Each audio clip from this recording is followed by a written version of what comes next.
little bit. So hopefully I can get my background music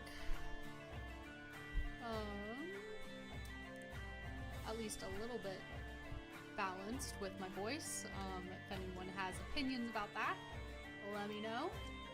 Otherwise, welcome. The Taproot stream has ended, the Chaos stream has begun. And as you can see, we're starting off with the silliest of base meshes today. I am working on it's going to be a Kenku Mage, which I've never made before. I've never made a Kenku. Background music is too high, we've said.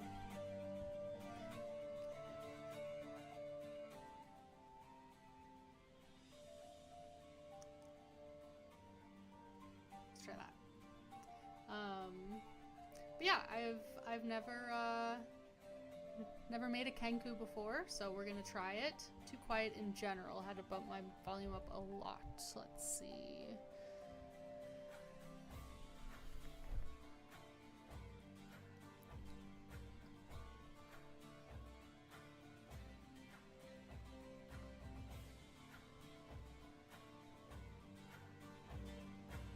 See, I've found this to be the case before, and I can't quite figure out...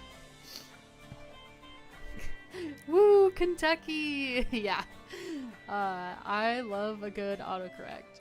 I'm just gonna keep talking. Let me know if it gets better.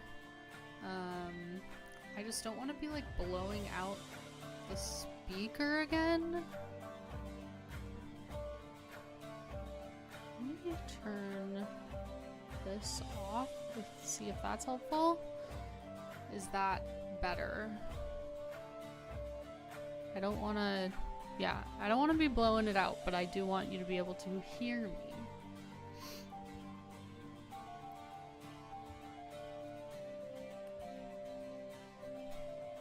So I'm going to move the chat just a little bit here. Damn autocorrect, I know.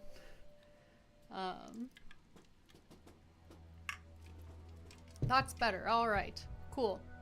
Well, welcome everybody.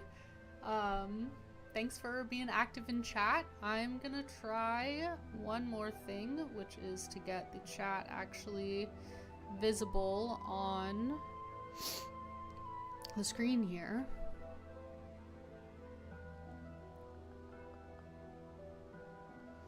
Let's see. Properties.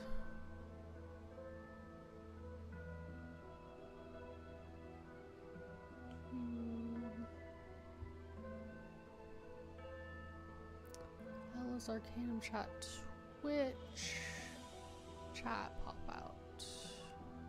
Hey, okay, there you are. That is really small, but I do want it to still be visible. So I'm gonna put it here, and we're just gonna make it a little bigger. Twitch chat has not been particularly active recently, so I'm gonna make it pretty small. And if folks hop on there at some point, I will make you a little bit bigger, but for now I'm just gonna leave it at that. And then I'm going to make it so that it's a little bit less cut off here.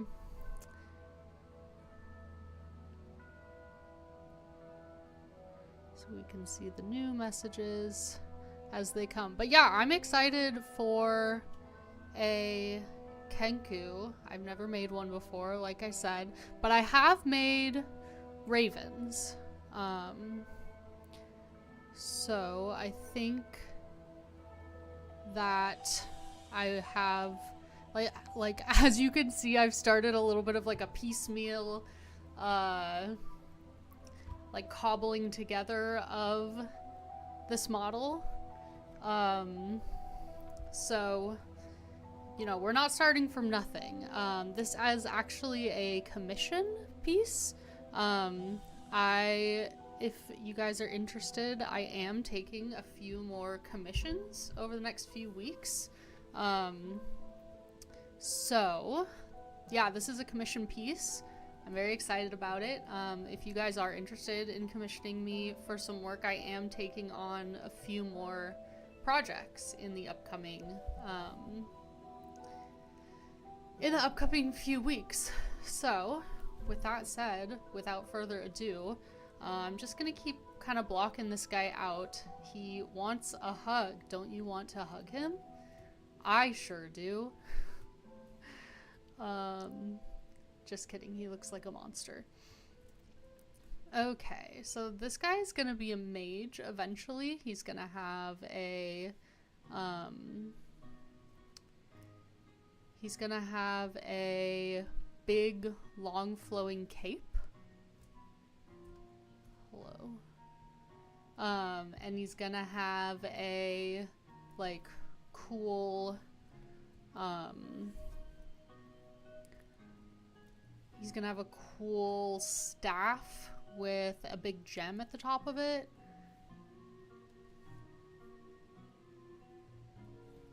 So yeah, I think it's gonna be a pretty cool model. And as I go, if you guys have like suggestions or stuff, as long as it's like pretty, like I'll let you know if it's like kind of out of line with what the commissioner has requested. But aside from like a few things, they've kind of left it pretty up to me in terms of design, in terms of like a good number of like the design elements. So yeah, if you guys have suggestions as I go, let me know. But yeah, just kind of blocking this out. They have said that they do like a particular, like they're kind of particular about the body type or like the style of the body of Kenku. So I'm gonna keep it pretty, pretty on par with what they've requested, although they're, the styles that they've kind of outlined for me are pretty classic.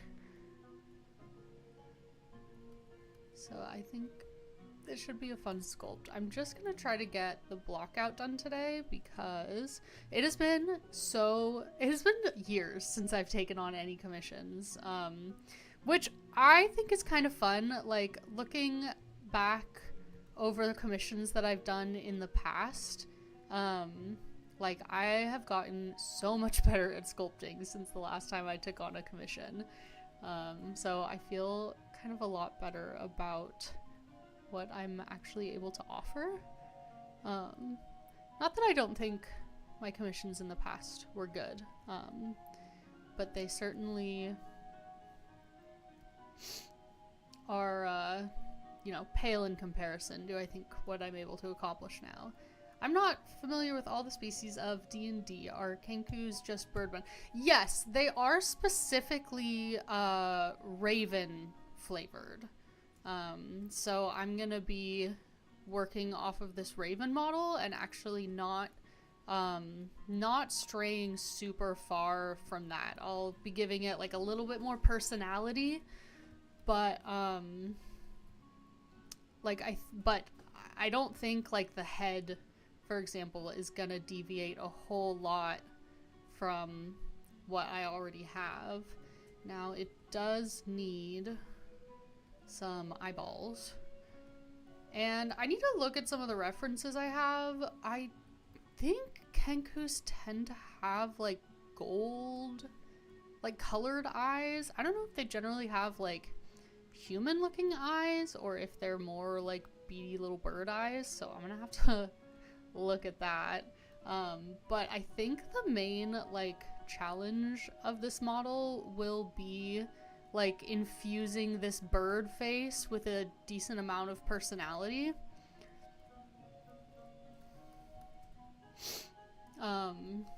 Because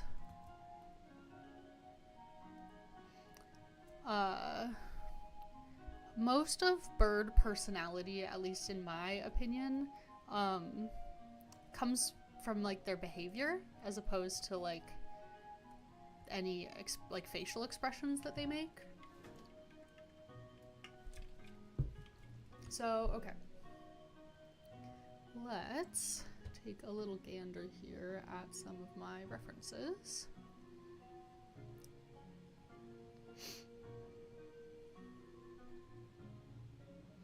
Okay, yeah, I'm seeing kind of human looking eyes with maybe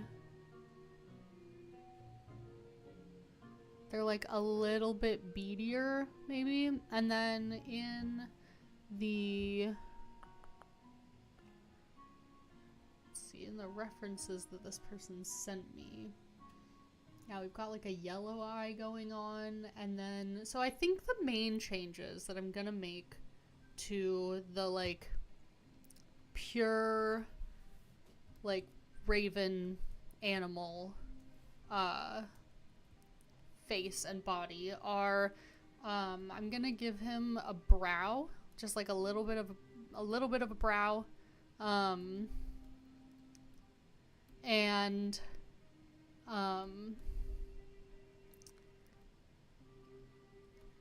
just kind of like give him a little bit of a dugout eyelid, just because that like having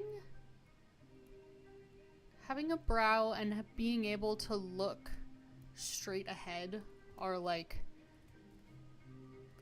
I think generally pretty important to like making something look humanoid as opposed to animal, or like being just an animal.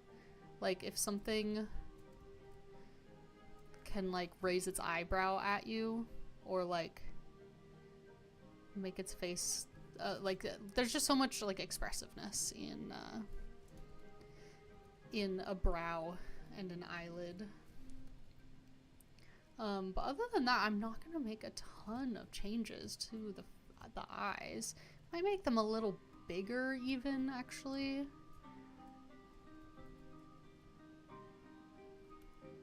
Not a lot bigger, but a little bit.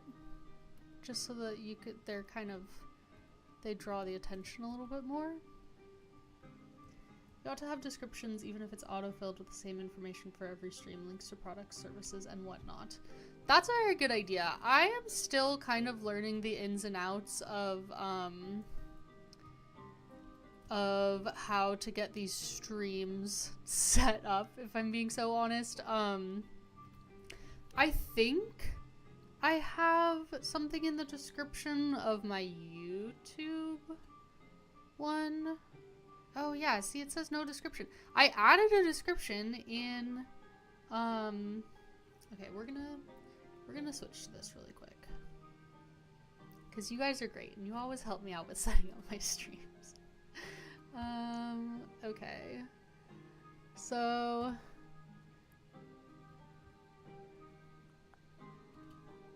we're gonna switch windows here really quick, because I agree, I need to get better at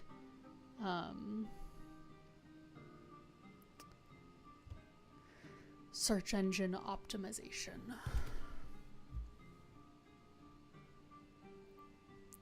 Let's see. Channel dashboard, I think is the one that I want. Yeah. Hold on, everybody. Hold on, folks.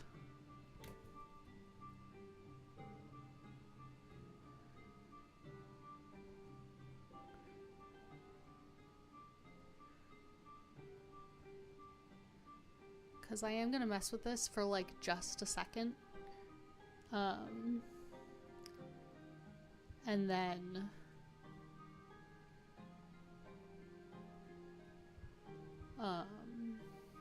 And then we'll get back to sculpting. So if I go to the go live, which is where I was before when I first set it up.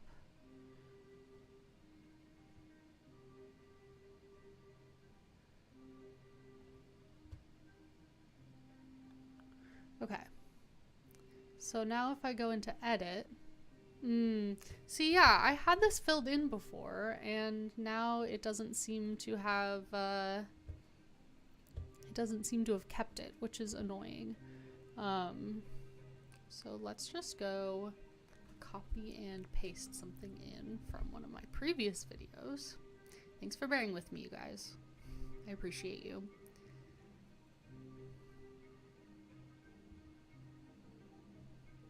What should we make this say? I'm really bad at writing descriptions like this. Feels like I'm looking at behind the scenes. Yes, yes. Very good. Let's see.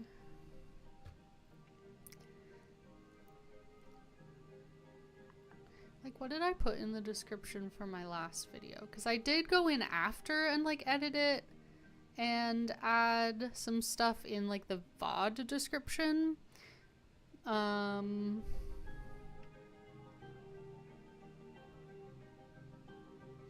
yeah, my last VOD description, though, was a little chaotic because that stream was a little chaotic. Because we started out with some, yeah, okay. We started out with just like a bunch of technical figuring stuff out. So here, we'll do this. We will write in, I suppose I'll put in my link to my cults. And I will let you guys in on a little bit of my, like,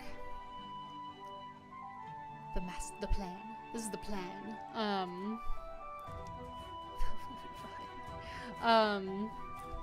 The main reason why I started live streaming the past, like, few months when I did is because I am gearing up to launch a Patreon. Probably June is when that's gonna happen. And so once I do that, I'm gonna start trying to stream like much more consistently. So the whole purpose of these streams right now is to be like, I don't know, like working out the kinks, figuring out what works.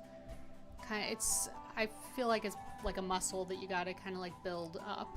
So we'll put in this, find my D&D minis for 3D printing on cults. What else should we put in here?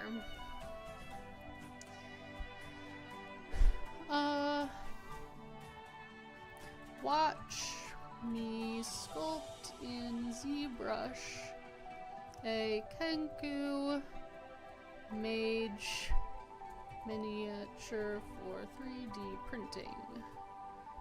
I don't know.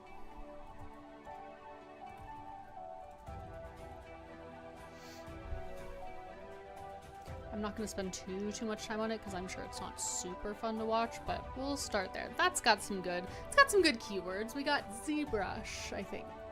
No, we don't. Sculpt. Oh yeah, I do. I can read.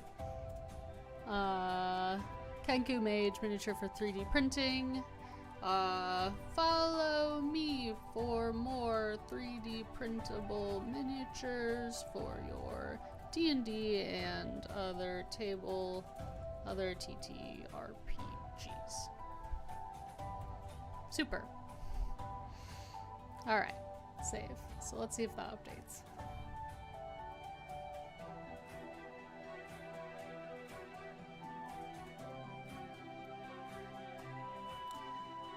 So now, also this says that I don't have good connection. Are you guys experiencing a lot of buffering? So now if I go to my channel,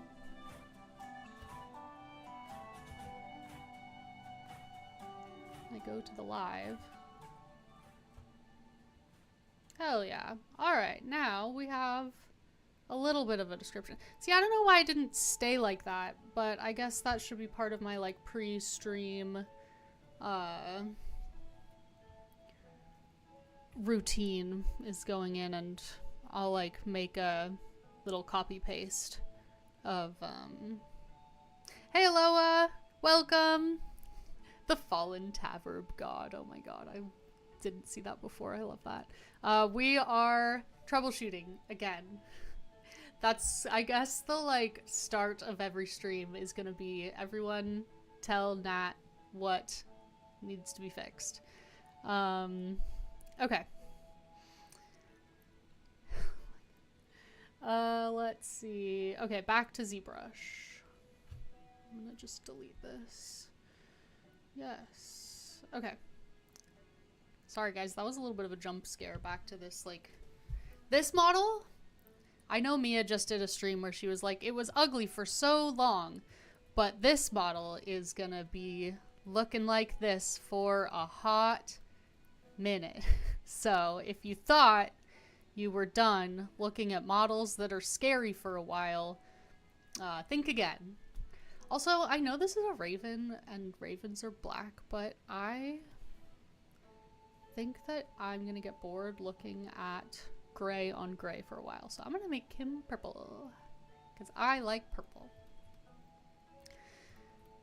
I feel like the unicorn from last stream was also pink and purple for like a long time. I know we're back in the settings. Someday I'll get it figured out. But I think unless something else goes wrong, we should be out of settings and into ZBrush for the rest of the stream.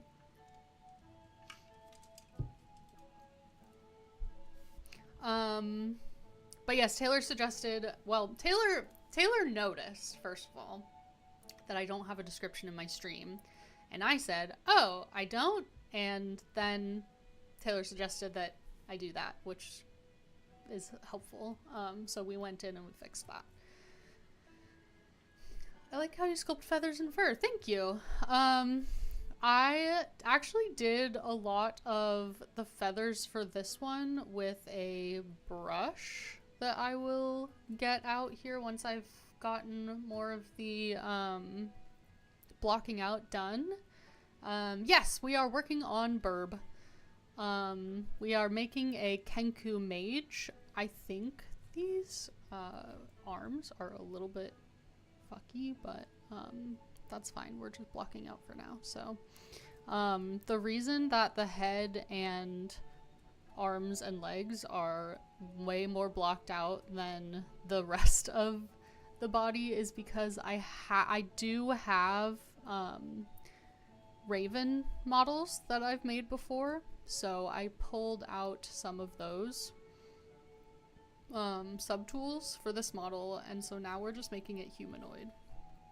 And I'm not gonna put a ton of work into making the body look super exciting because it is gonna be mostly covered in like robes and cloak, but I am gonna at least get like the basic forms right so that it looks like they're like the correct shapes are underneath all of the clothing. So we're just gonna do a little bit of like dynameshing and Z remeshing for a little while. It's gonna look like a rotisserie chicken apparently for a few minutes, and that will be fine. Look how much like a friggin' rotisserie chicken that looks. Aw, he wants a hug. Yes, hug him. If you dare. Okay. I'm going with clay buildup here. I've been working on a couple of commissions this week, actually. I think it looks like it really wants a hug because I've really gone hard on the T-pose aspect of this. Usually I do more of like an A pose, because I think that's a little bit softer of a pose, so I'm actually gonna move the arms down just a little bit. I might regret this when I go to make the robes because those tend to actually do better with a T-pose because of the like long. But I think we're gonna be doing more like, it's gonna be more of like a short sleeve robe look, and then some like kind of bandage like protection around the wrists. They specifically requested some like bangles, so we're gonna do that, and then like a big flowing cloak. Are we Sculptors Pro enjoyers here at Arcanum, or are you like Mia and ban it from streams? I don't use Sculptors Pro. So if you guys want to chat about Sculptors Pro in the comments, have at it, but I will have absolutely nothing to contribute. I have never used it. I have never downloaded it. So I will have nothing to add, but if chatting about Sculptors Pro or stuff you've done in Sculptors Pro would make you happy, then who am I to tell you no? Okay. So we're just gonna do, like I said, we're just gonna make sure that the base shapes are there, but we're not gonna put too much work into defining them, especially since there's also gonna be, God, he looks so funny right now. I just got really hardcore deja vu also. Probably because I blocked out another body from a sphere earlier this week. Oh yeah, because I've been working on these commissions, and they've been, one has been this Kenku, and then the other one was a quad elemental, which was kind of fun. But they both, I was like, I'm just gonna do this from a sphere. Okay, I'm gonna make this guy look a little skinnier. That way when I go to add some feathers, it'll kind of have a little bit more room. That's a toggle on a majority of brushes to dynamically change resolution. Oh, right, okay. I thought you were talking, what did I think you were talking about?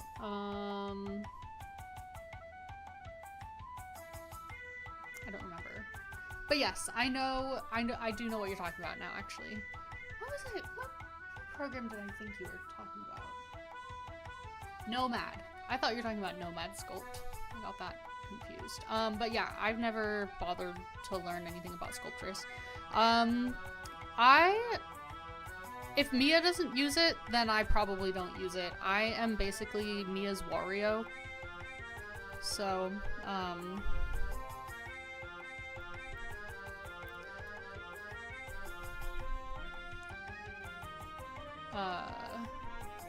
yeah, I don't know anything about it, I don't use it, but, you know, feel free to chat about it if that makes you happy. Okay, so I think we're gonna do, music is pretty much perfect level. Excellent. Adding Dynamesh onto the brush tray. Yeah, I mean, I probably would be benefited by at least learning about what it does. I just never have. Okay, I think I'm gonna start adding a little bit of clothing onto this so that I can see what I will actually need to detail on the body and what I can just leave as smooth as a Ken doll.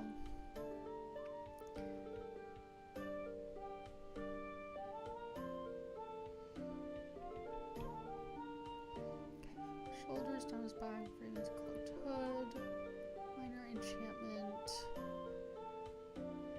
Person's obscures by waist, hands very large and seemingly ancient leather spell book. I think I downloaded this actually, so I can look at the whole thing.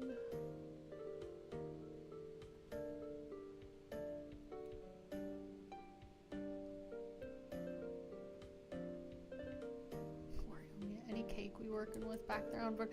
I can give him cake so that we know it's there. But this guy will have a very long robe that will obscure any cake that he does have.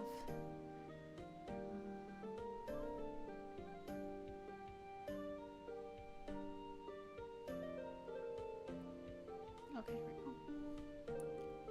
I feel like Sculptors Pro would be my preferred workflow once I get super in. Yeah, I just have never used it. I'm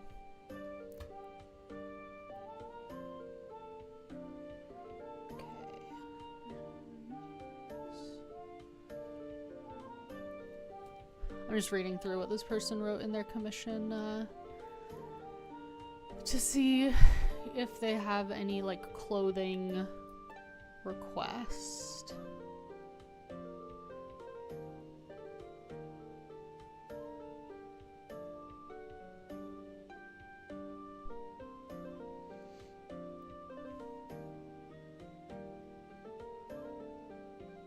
Okay, so I think I can kind of do what I want with the robes. Long robe covering his cake. We've won, but at what cost? Look, I will always cake them up, regardless of whether or not it's gonna be visible. Aloha, have you looked at my have you looked at the model I have? It's in my cults page. I think I called it like Forest Fiend or something. Yeah. I don't think you can see its butt in the renders. But if you want, I can pull that guy up at some point. That is the most caked up model I have ever made, and it is on full display.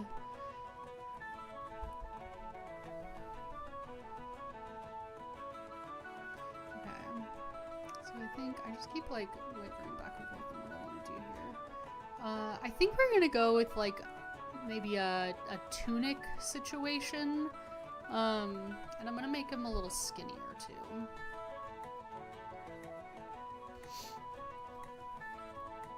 Because we're working with a spellcaster here, alright? They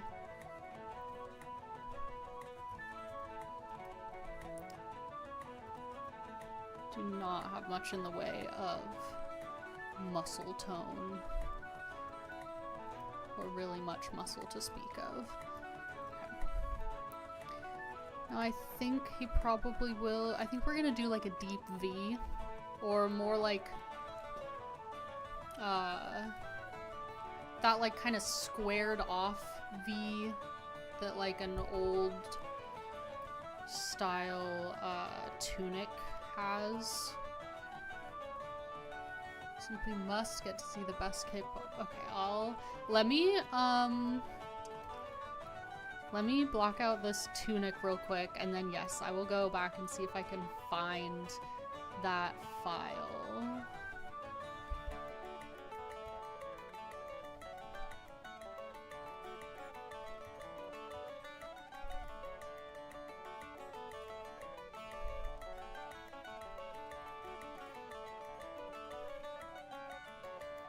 Cause yeah, that guy, like, as I was making him, I was like, damn, he caked. He got that cake.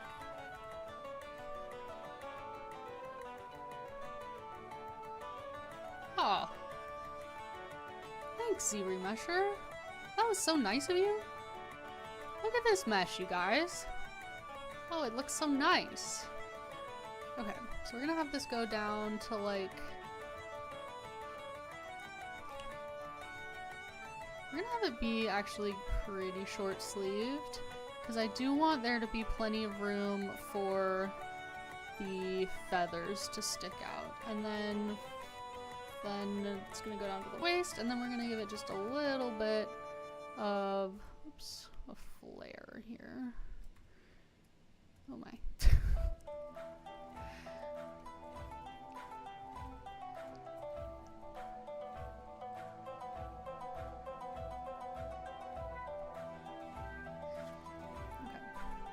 And then, whoops.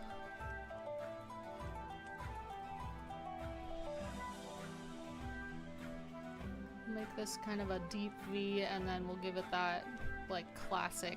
And I'll probably eventually go in when I'm detailing this model and add some little drawstrings or something. Make it cute. Okay, and then I do have... I'm gonna pull out... I do have a hood asset that I'm gonna pull in here. My asset library is a little bit more boring than Mia's. I just have a bunch of OBJs stored and they're all really low poly.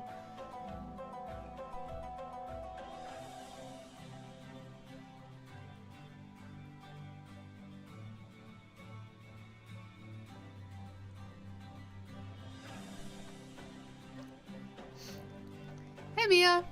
Did you hear the part where I called myself your Wario? Because that's a little embarrassing, but it's fine. Just wanted to pop in and say hi. On to the next adventure, cooking dinner. Nice. I hope you have a delicious dinner.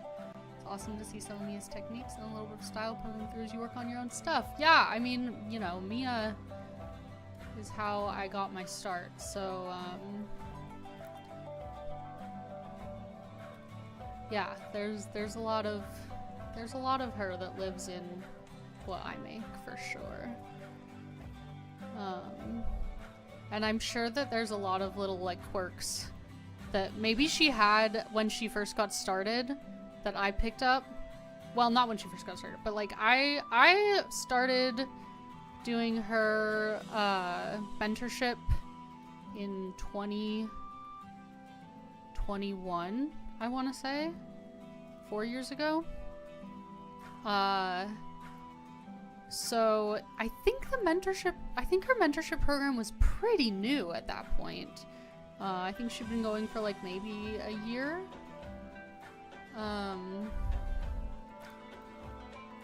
And so yeah, if you ever notice any like weird little quirks that I have that you're like, why in the hell does she do it that way? It's possible because I picked it up from Mia.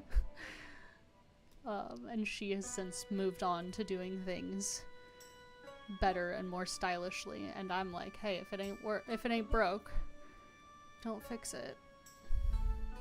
Okay, I'm gonna have this be kind of pushed back so you can still get a good sense of like his face and such.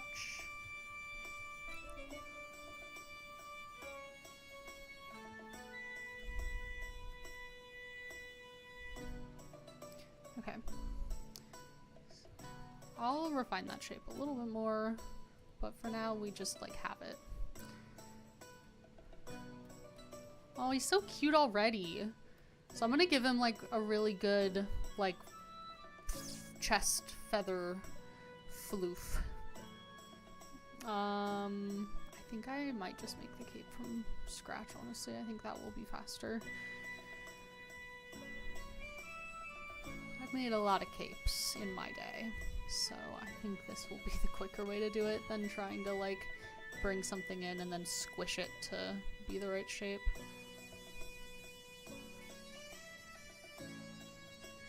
Right, accept.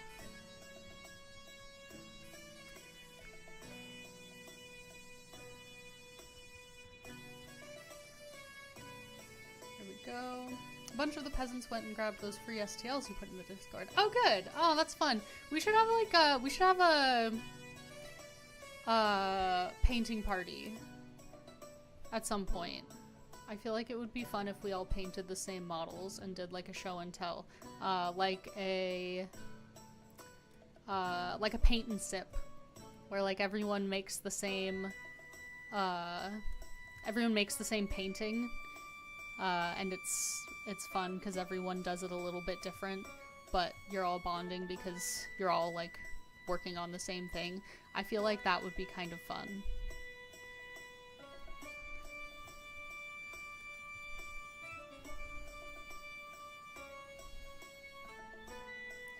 Maybe when I launch my Patreon, I'll make that a thing. I'll figure out how to make that a thing.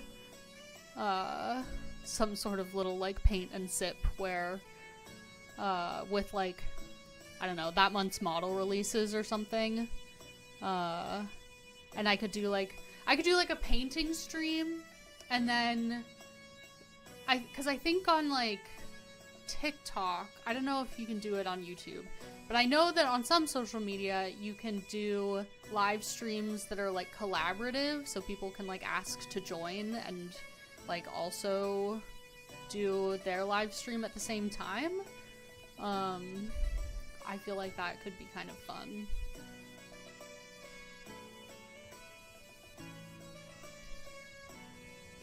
That might be ambitious, but whatever.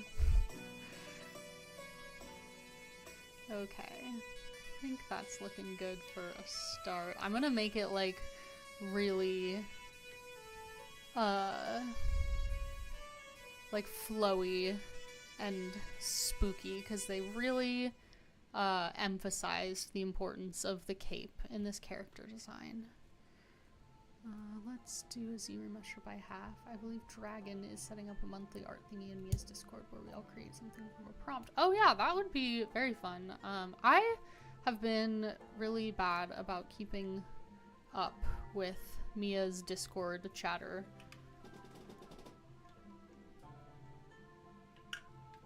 I need to be better about it.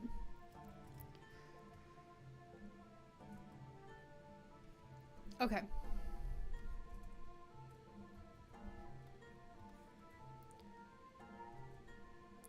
We're going to extrude these.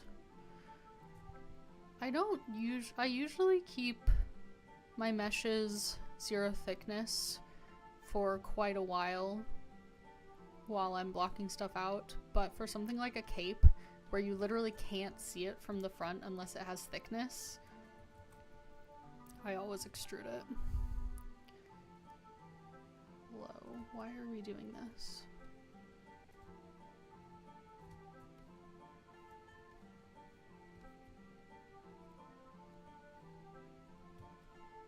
Extrude, polygroup all.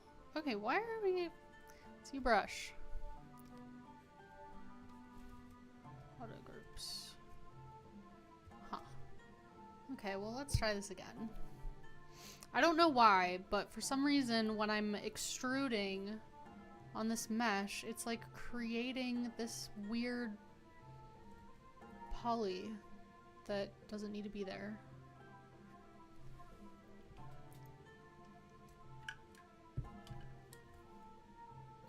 Let's see if that fixes it. Yes. Okay. Cool. Inflate. And then deflate on the outside. Okay, cool. I promised cake, so let's do that.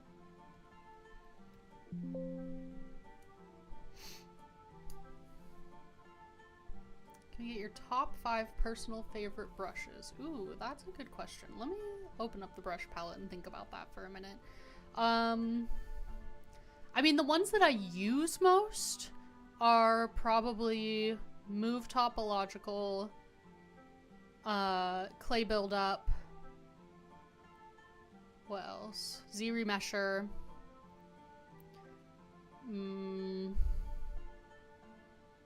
Damn Standard, and probably Snake Hook.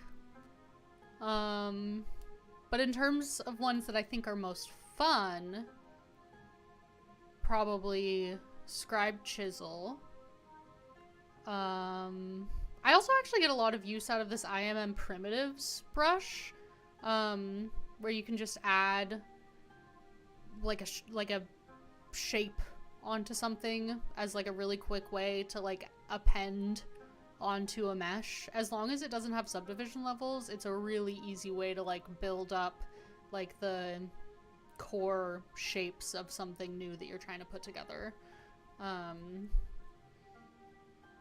Yeah, those are probably the main ones that I use.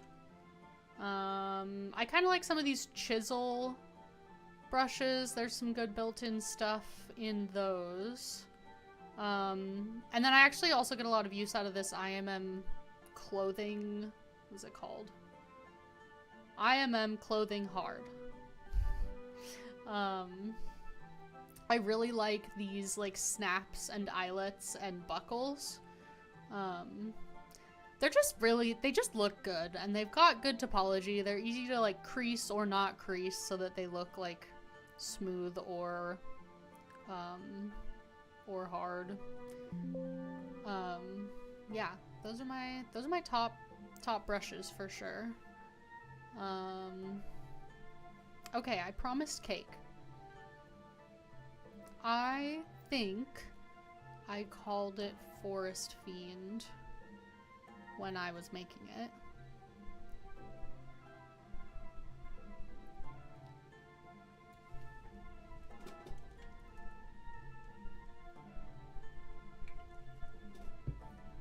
and I saved it with all of my undo history. That's how you can tell that I made it a while ago, because I was still saving all my ZBrush docs with their undo history, and they were like 4 gigabytes each. And I like have made it a project to slowly go through and like open up and resave all of these without their undo history.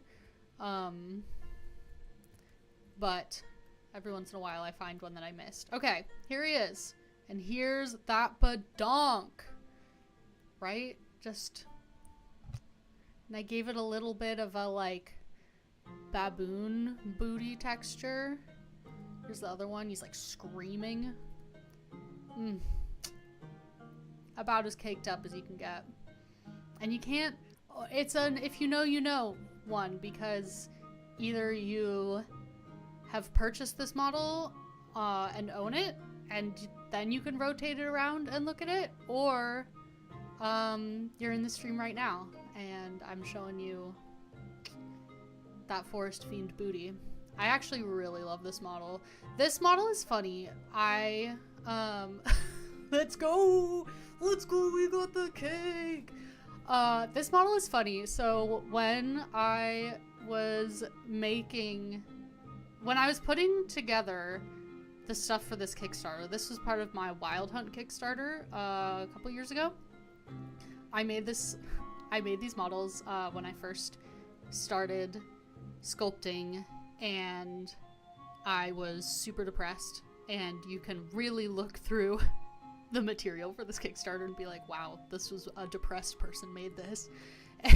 And anyways, this was part of that project, and I like painted up a bunch of them, and me and my sister went into a local park, went down to Carkeek Park. I live in Seattle, went to Carkeek, and we took outdoor photos of these models, like in the forest and like amongst the leaves and the moss. And it was a super fun time. Hi, Grimnir. And it was a super fun day that we had. And but when I got home and I was like pulling out and like putting away all the models that I brought, I realized that I had left this one and the other pose, I had left them behind, sitting on a log from the last photos that I took of them, and I had just left them behind in the park. So I drove back out to Carkeek to get them, and I found one, and I have him, and the other one just galloped off and just lives in the wilds amongst the trees and the squirrels. And he's free. I never found him again. It's kind of a sad story, but there you go. Anyways, that's this model. Caked up. God, I love this guy. Okay, back to, oh, and I was gonna save him without the undo history. But yeah, fun tip for all my ZBrush newbies out here. If you find that your ZBrush files are taking up a lot of space on your hard drive, go and see if you are saving them with the with your undo history activated, because if you turn off the undo history when you save, it'll make the document take up like a quarter of the space. Usually what I do is I will save the undo history for a project for as long as I'm working on it, and then once I've like fully finished it up and am ready to, and it's like complete, then I'll go back and get rid of the undo history. He's home free. That cake lives amongst the forest now. Exactly. Yup. It's kind of a sad story, but I honestly love that for him, if I'm being so honest. Alright, back to the bird.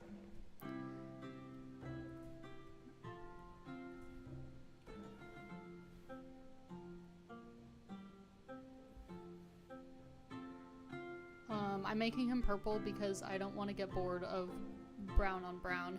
And actually, so the guy that I'm making this for said that this cape is like, has like a little enchantment on it so that it changes colors. And it has like a galaxy nebula pattern. So let's actually go ahead and make that a thing, because that's kind of cool. While we're poly painting, might as well. So I'm gonna go with like a really dark purple. And then even darker actually. Okay. And then do like a color spray. Oops.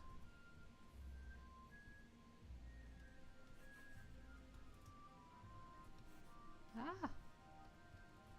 I'm gonna do like a color spray of this color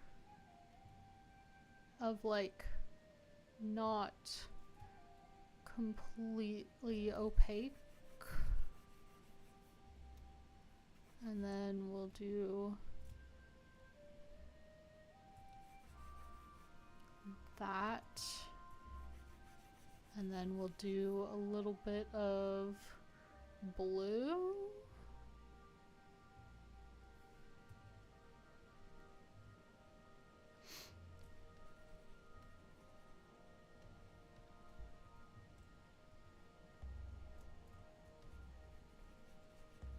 And then a little bit of like a bright purple.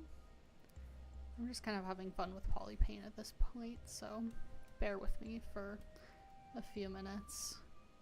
Okay, and then we'll do a drag rectangle of some of this looking thing.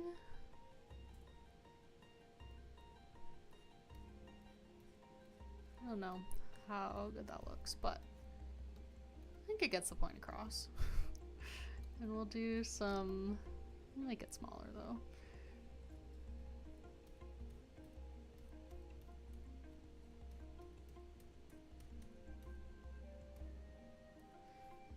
And then we'll do, I feel like generally a galaxy type, I'm going off of like a galaxy cake. Has like a little bit of pink thrown in there. Hi Corey! Welcome to the stream. I suppose I could look up a reference, but I feel like this is fine.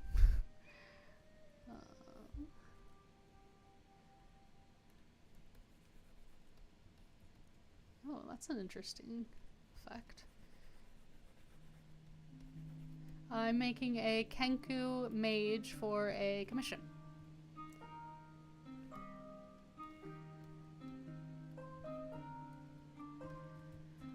Okay.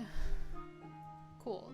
This, I think I'm gonna make also like a nice, rich, like royal purple.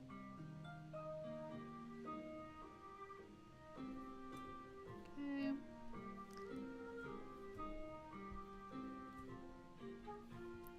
And then, now that I've kind of got that blocked out, I'm gonna go back to having this guy be gray, but not super dark gray, because I just don't like, I need to be able to see it. Okay, cool. That looks pretty good. Commission work. Yes, I have not taken a commission in a hot minute, but we're doing it today. So this commission work that I'm doing actually is to help my good friend raise money for their top surgery, which is scheduled for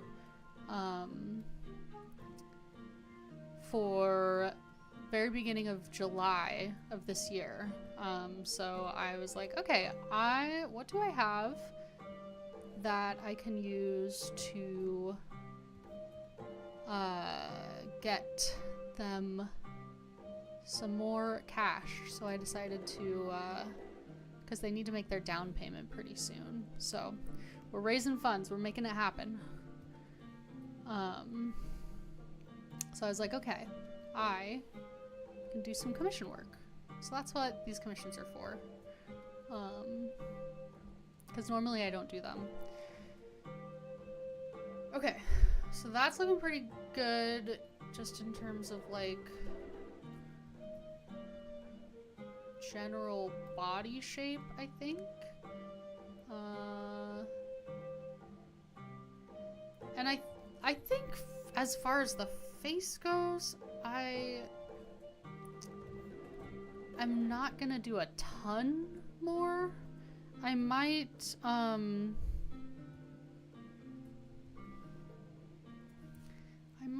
kind of give a little bit more personality to these eyes.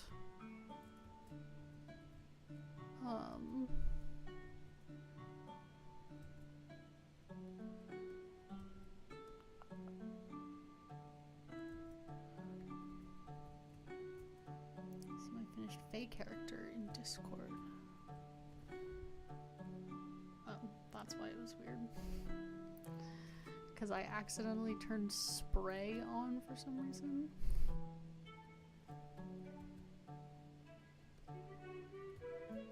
Okay. So yeah, he's got like just a little bit of a brow here. And I think actually what he needs is an eyelid. So let's see if I can sculpt that in here.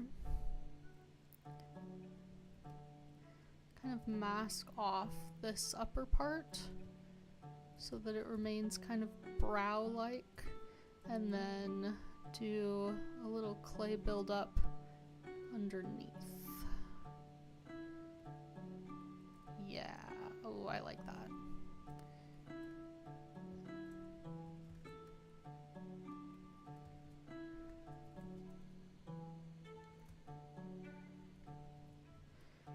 Just dig that in there.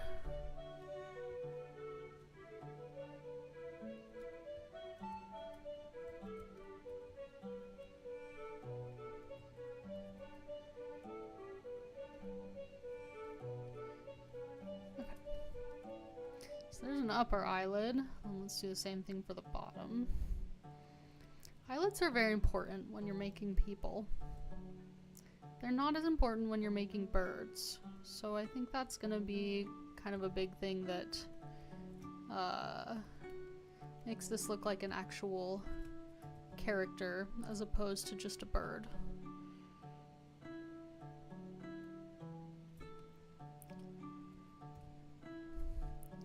Yeah, like I said, I've never made a Kenku before. I think it's gonna turn out good though. I think since I already have this raven head blocked out, I'm feeling fairly confident.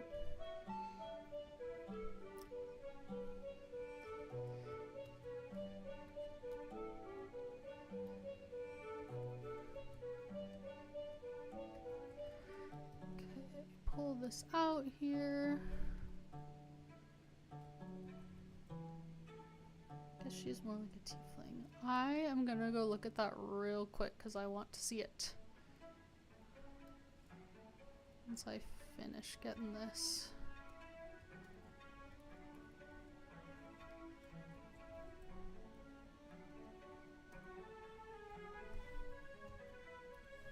Turn off back face mask. I decided that having too much of a lower eyelid actually was kind of weird looking. So I think I'm just gonna build up this shape here. Make sure it's got some good dimension. And then that's what a face looks like. I know how to make things look like people. I know what things look like.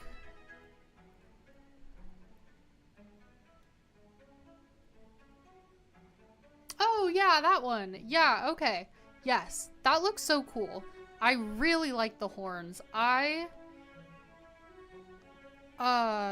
really liked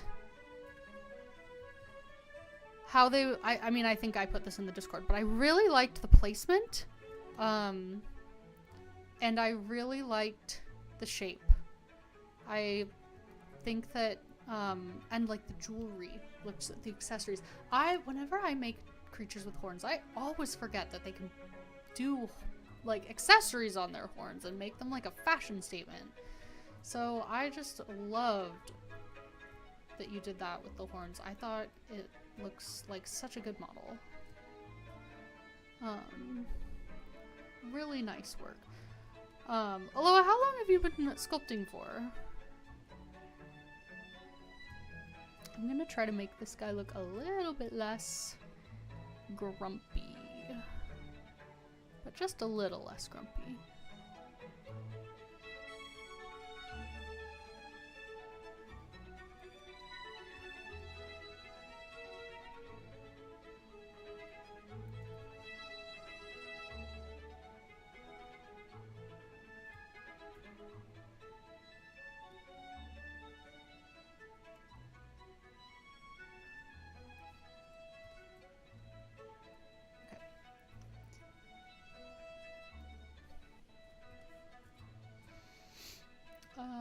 I think that looks good. I might also, I think he's also looking kind of grumpy because his beak is pretty downturned. So I'm gonna straighten it out just a little bit with the move brush.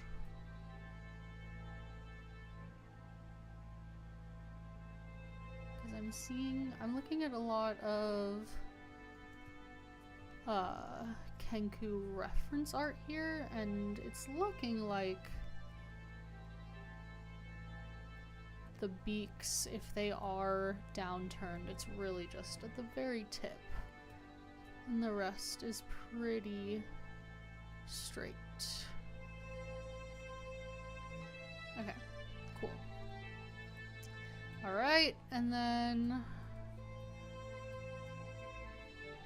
maybe if we even like turn it up a little bit, then it could look a little bit like he's got just a bit of a grin. But I think this brow is gonna need to change shape a little bit too. If I pull it back just a scotch,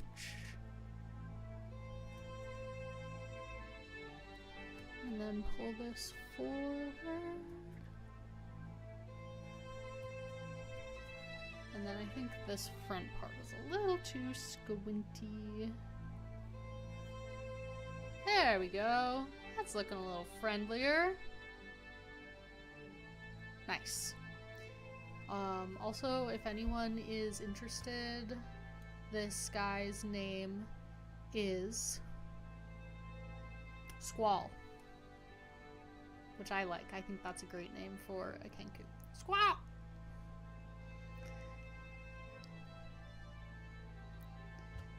Started my first ever model in 2023 on and off randomly, then took a huge 1-year break and started in December of last year. Nice. Pretty fresh. Did you start modeling with Mia's mentorship, or did you find her after you had already gotten started?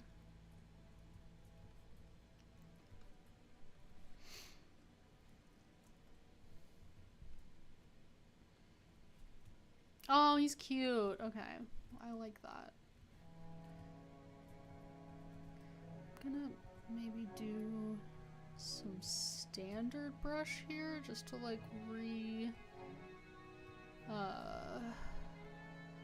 bring out these details in the beak and just smooth them out a little bit. There we go.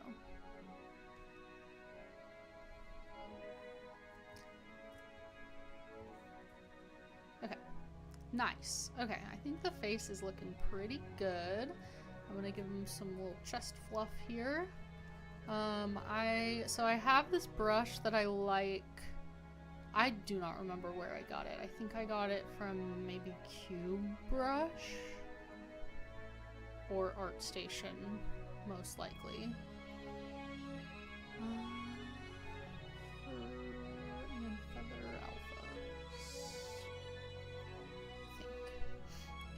large course on game art and creation when I first encountered 3D software, and then 4-ish months ago, Mia came up and recommended.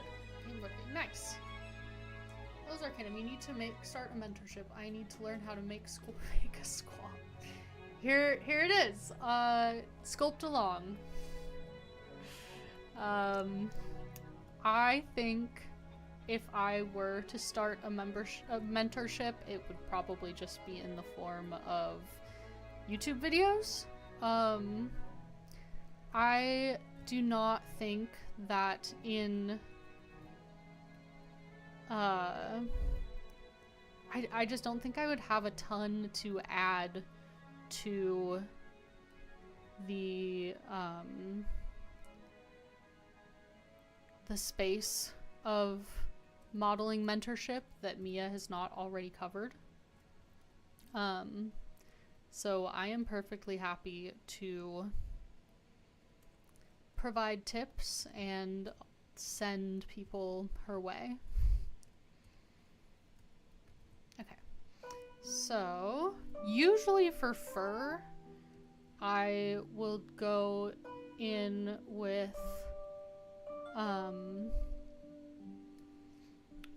that standard brush and do just like the little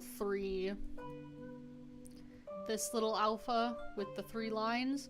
But since feathers are much less chaotic than fur, I think I'm gonna stick with this feathers alpha that I have. I think if I can find it. Feathers? No, that's an IMM that I made. Hold on. We're buffering while Natalie figures out her file system.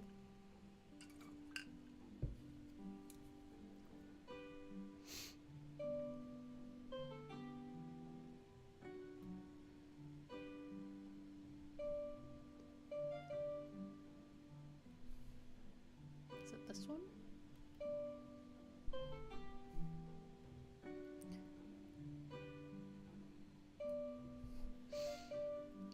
This one is fur. This one I don't really use much anymore.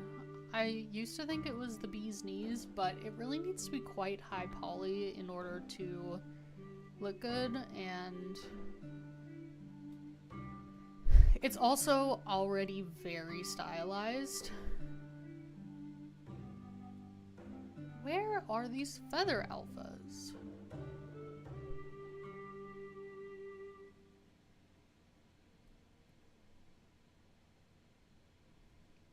Maybe I did just use these feathers.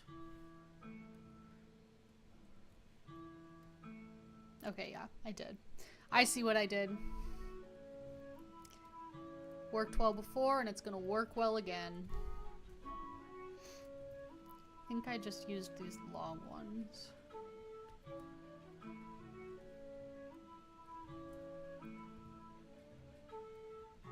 And I think I could even stand to subdivide again here, because I'm only at 400.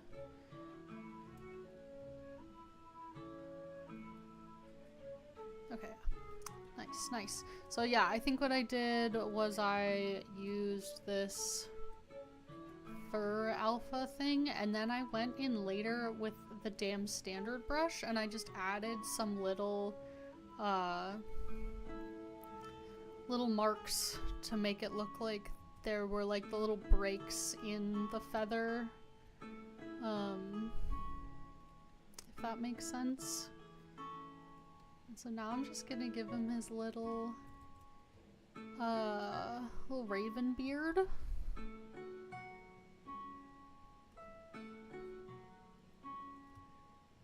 Does not need to be that intense displacement though. I wish I had more I wish I had ravens where I live. We just have crows. Which, like, no hate to crows.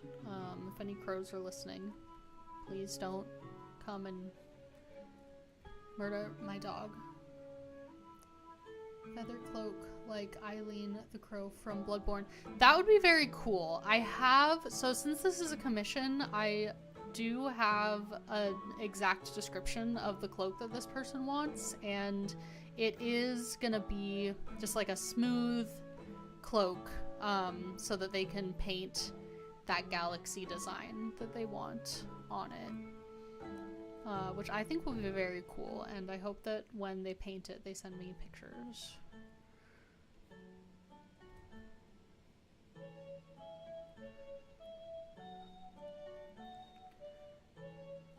Let's see, I'm gonna mirror this, flip it, reverse it. I've always found that using this little fur brush is very, like, zen and calming. The way that the little alphas just, like, fit together so nicely. Okay. So now... Oh yeah, that looks good.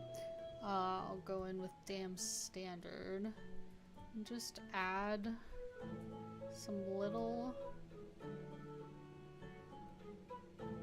of these little bumps, so you can kind of see that that's what I did back here, and it really helped just make it look like a feather instead of fur. I apologize if the way that this mesh kind of blinks as I move it is jarring. It's just that it's so low poly at its lowest subdivision level. How many does it have? I could probably get rid of that lowest one, honestly. Let's do that. Should make it a little less seizure inducing.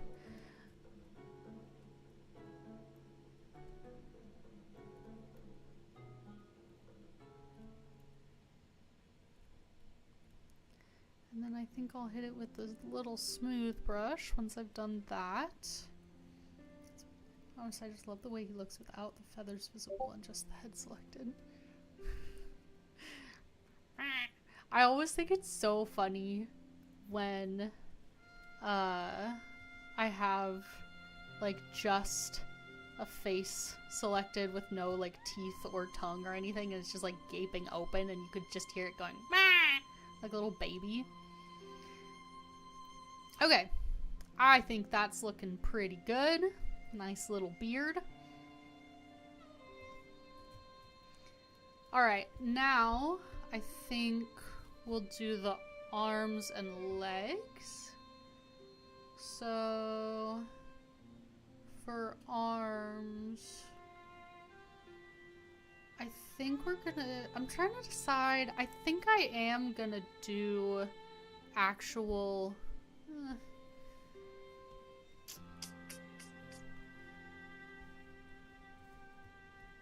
I'm trying to decide if I want to do like an actual IMM feather look, or if I want to keep with this like smooth, just textured feather.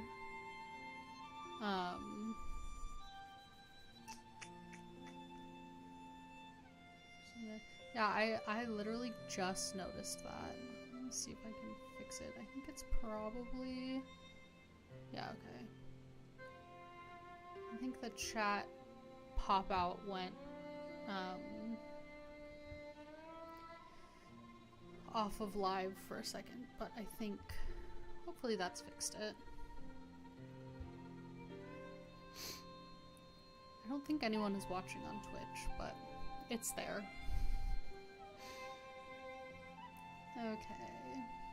Yeah, I go back and forth on having the chat displayed on screen. I think it's kind of nice, but also it is a little bit difficult to get working perfectly, so I don't know. I don't know. What do we think on arm feathers, guys? I'll do it both ways, and then I can decide. I'm gonna start by just using the snake hook brush to pull out some little chunks here, so that they look like feathers.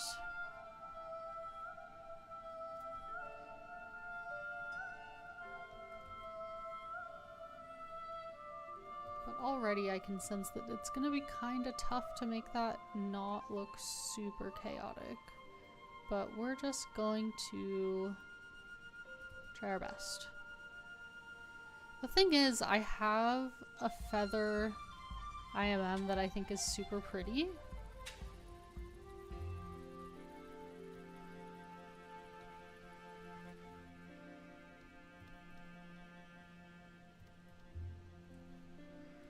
But I also think that this is going to be more like visually cohesive.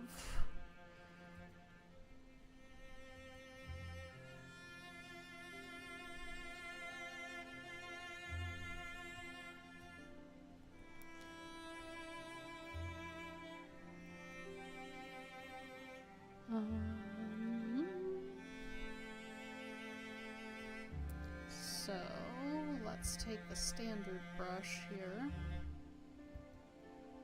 On-screen chat loves to misbehave. It really does. Like, see, even here it has gone back to being frozen. So I know that there is like a Stream Elements widget that that's like specifically for displaying the chat. I have not been able to get it to work. So I'm just gonna turn this off. It's not working. It's taking up space on the screen. You guys can see the chat, so it's fine. I'm generally pretty tech savvy, and I have struggled with OBS. My brain just does not want to do it. And I don't really know why.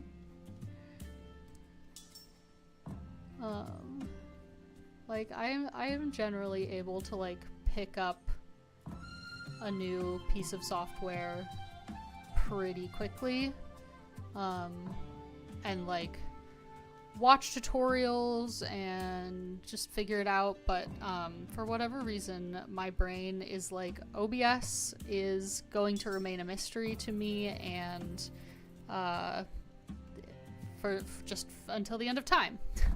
So I'm really trying, and I super appreciate you guys being patient with me.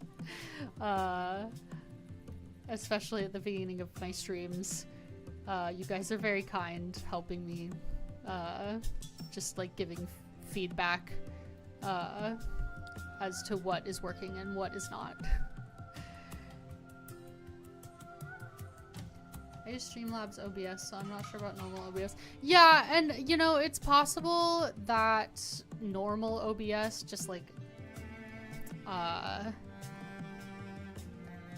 it's possible that I should just like maybe shop around a little bit, because I kind of just like got normal OBS because I did watch a few YouTube tutorials and they were like, yeah, just use OBS, it works great and it's free and open source, and I was like, sold, that sounds good to me. But it's possible that maybe I should spend some time shopping around, and because I think it seems like Mia also uses Streamlabs. At least that's what it looks like from what's like scrolling across her feed, and her overlay is so fun. She has so many fun things going on her streams.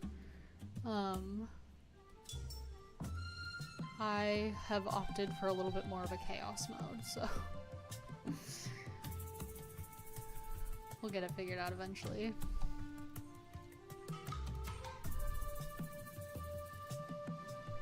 Oh yeah, this is gonna be cute. Alright. I think this will work just fine. OBS is great, and that's what I used very early on. I ended up with Streamlabs. Okay, well, maybe I will look into Streamlabs then. If you guys are saying that it's good and useful and fun and all that. I just want something that is gonna work.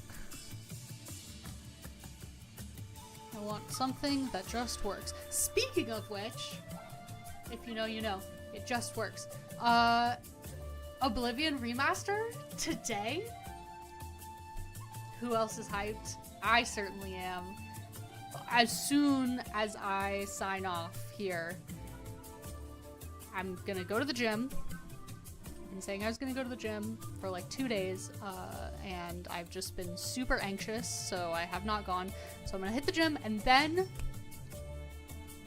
Tamriel, baby. I'm coming. I'm back. I'm so excited. Mehrunes Dagon, I'm coming for ya. I'm so hyped about this, you guys. Skyrim was like my very first video game. I didn't really play video games when I was a kid, so I got into video games after college when I first moved in with, he was my boyfriend then, but with my now husband, and he was like, hey, do you want to play Zelda Twilight Princess? And I was like, yeah, that's pretty fun. I'm not that good at the puzzles, but it's a good time. And then he was like, alright, how about Skyrim? And I was like, ooh, what's this? And that was kind of it for me. I was on that Skyrim grind for the next like 5 years, 5-6 years. It was the only video game I played until Baldur's Gate 3 came out. And then I had a very like, I don't want to play with you anymore, like, moment. But I had it all modded. I had like 500 mods installed. I played so many different times, played all the quests.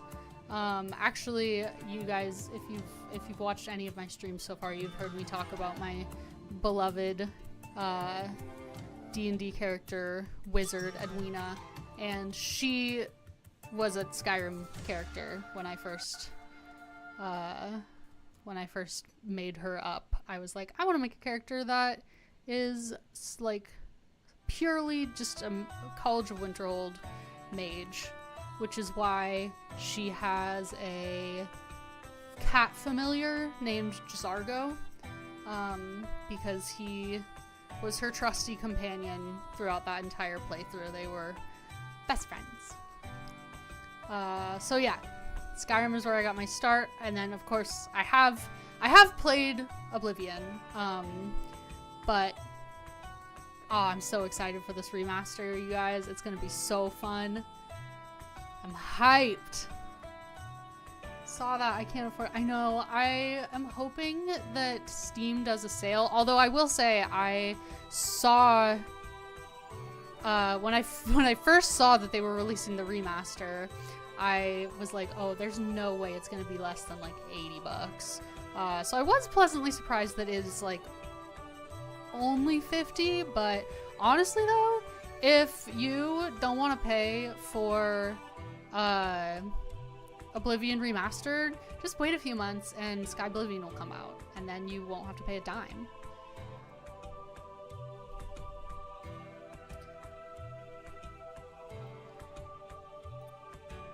Which, like, you know, part of me is like, oh, the poor guys at the Sky Oblivion modding team, just because I feel like they I feel like they announced this Oblivion remaster like pretty recently. Like, I only heard about it like earlier this week.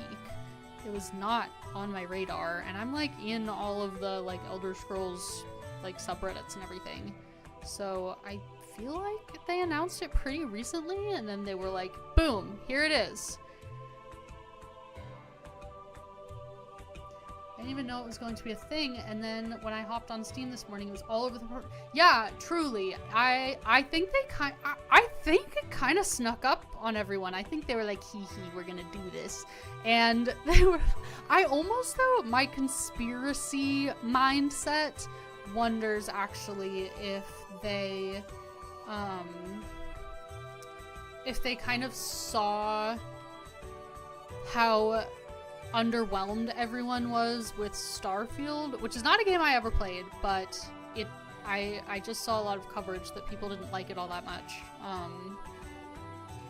because it was on their old game engine, And I kind of wonder if they saw that and were like, okay, we are gonna make Elder Scrolls 6 on Unreal 5, and so we need to like build up a little bit of hype around people like knowing that we're gonna do that and still getting excited for Elder Scrolls 6 because it's not gonna be on our old clunky engine. And so I wonder if they were like, we'll just maybe do like a halfway point project to like kind of build up a little bit more like trust and hype. That's what my conspiracy brain wants to believe, but I don't know how long this project... It seems like this project's been in production for a while. So, yeah, I don't know. I don't know. I honestly thought it just leaked and that the announcement was today. I didn't realize it launched until you said it. Yeah, truly. So, I woke up and my husband had actually just gotten onto Twitch, and because they were, like, doing a... they were doing a live stream announcement, and we were like, oh, they're just gonna announce the game. They're not gonna, like, they're probably gonna announce the game and the release date. And then they were like, it drops today! And we were like, ah! We were so excited. We're a big Skyrim household. We have, down in our, we have in our living room, those little, like, vintage style, like, visit so-and-so place. We have, like, that style of, poster of, like, each of the major cities in Skyrim. And then we also have, over the shelving unit that we keep all of our board games, we also have, like, a big, like, wooden 3D topological map of Skyrim, and it's super cool, and it has a few typos in it because I think the shop that made it is based out of the Ukraine, so I don't think they're like English speaking, so I think maybe there were a few typos in translation, but it doesn't matter because they're pretty small. But yeah, it's a really cool thing. So yeah, we're big into Skyrim. I've really struggled to get into those games. I played Skyrim Beeline, the main quest, and finished the main quest line at level 12, and then kind of stopped playing. Yeah, fair. I think the main criticism I've heard of it is that the games are wide and shallow, is kind of how I've heard it described.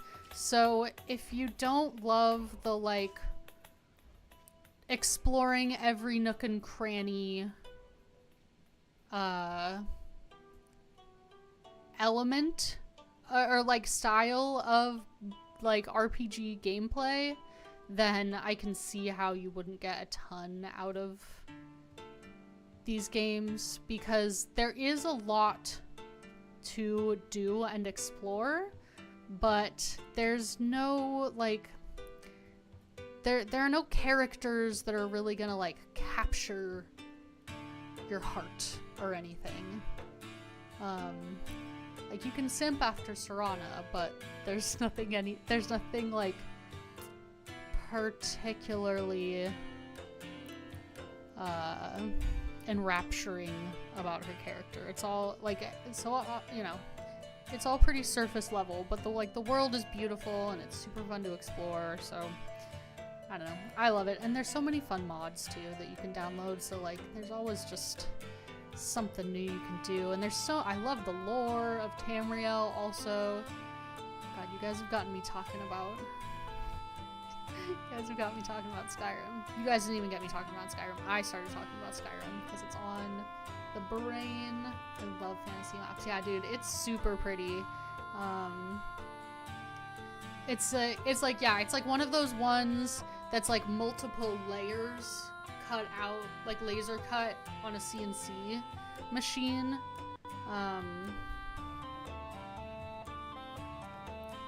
And yeah, then like all the water is blue. It's like really pretty.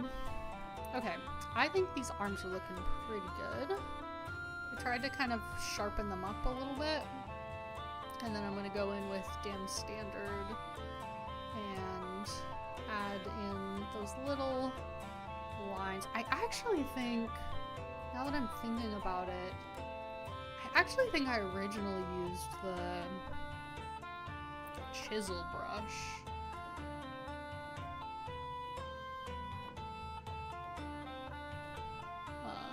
Maybe with this? Yeah, that actually seems more right. I don't know if that really makes a ton of difference, as opposed to just using Jam Standard.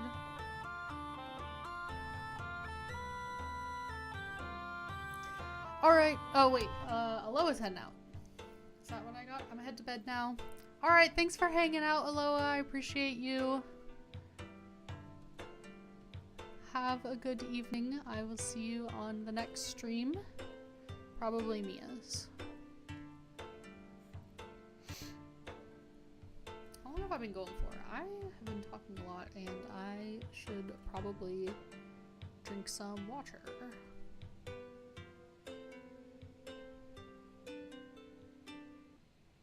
Alright, I'm going for a little over an hour and a half. I'm gonna be back really soon.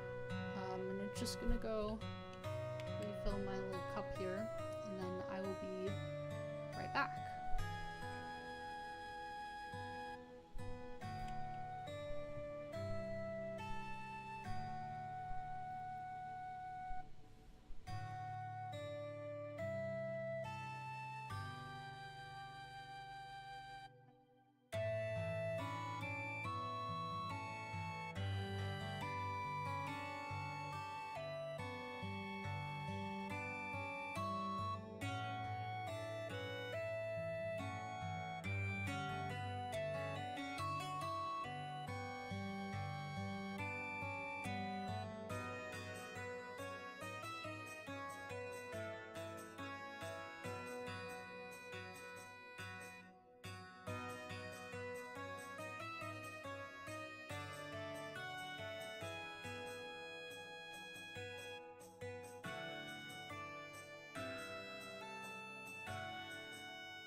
Alright.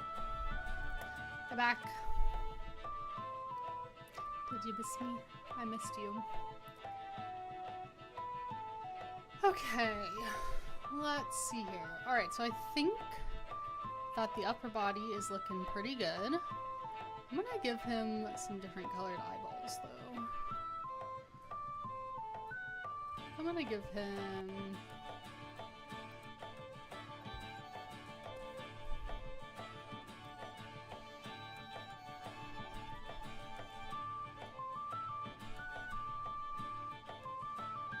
Why do they look like that?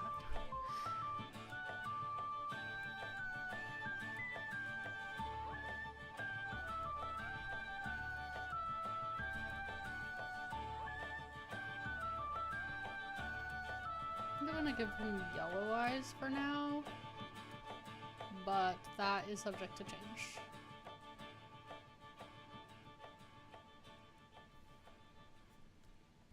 I feel like I'm just seeing a lot of yellow eyes on my Pinterest result for Kenku.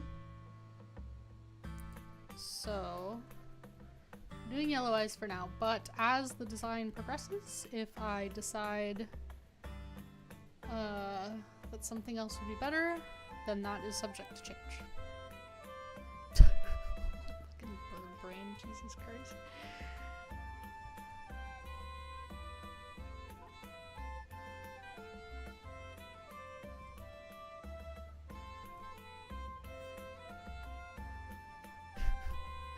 They're so funny.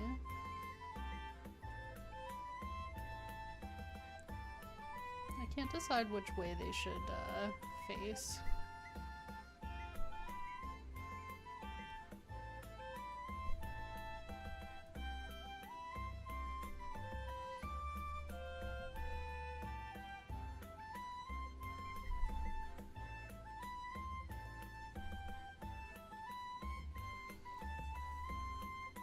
I feel like they should be roughly looking straight ahead, right?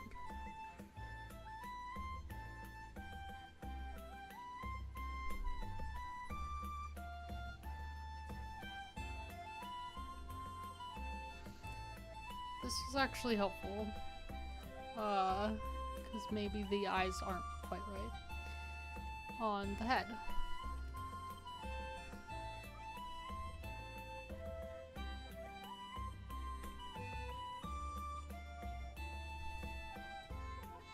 I'm making it quite anthropomorphized, I think.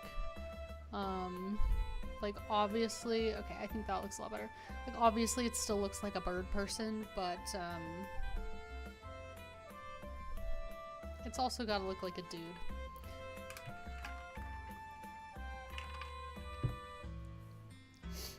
Okay. So, let's think a little bit more about this tunic and how far it's gonna come down. I want to give it a little bit more of like a hemline that's got something going on. So I think we'll kind of make it like that, maybe? I feel like that's kind of mage-like. Kind of goes up over the hips. And then we're gonna have it have a belt at some point that's gonna be just covered in fun little trinkets. So that will be very good.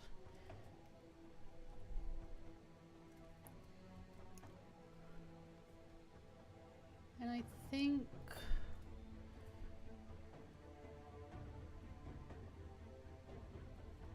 I am gonna have it be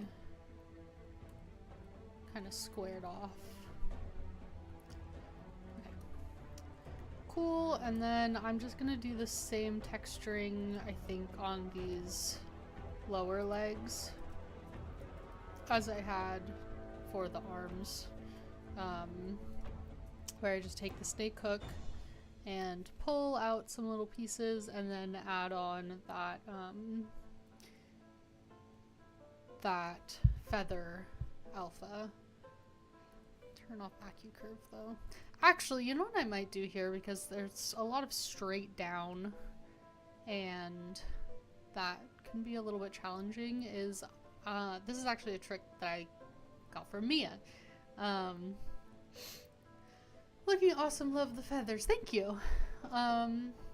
This is a trick that I got from Mia. So ZBrush has this built-in chisel creature brush with this scale, and if you turn the Z intensity way down, it can give this nice little feather looking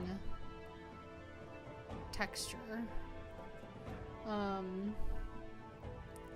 And the reason I'm gonna do this right at the start, I did this with the arms too, is just building up some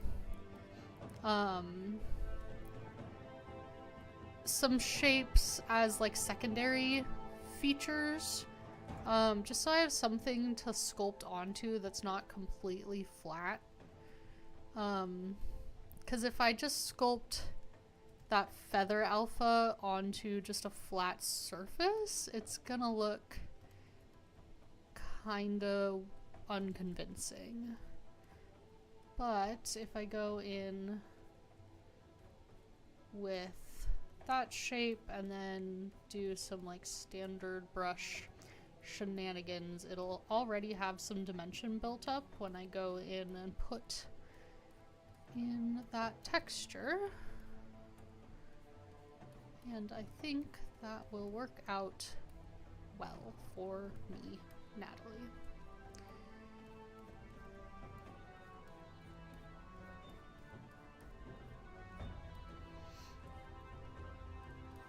Nice, nice, nice. I do a few more of those little scales.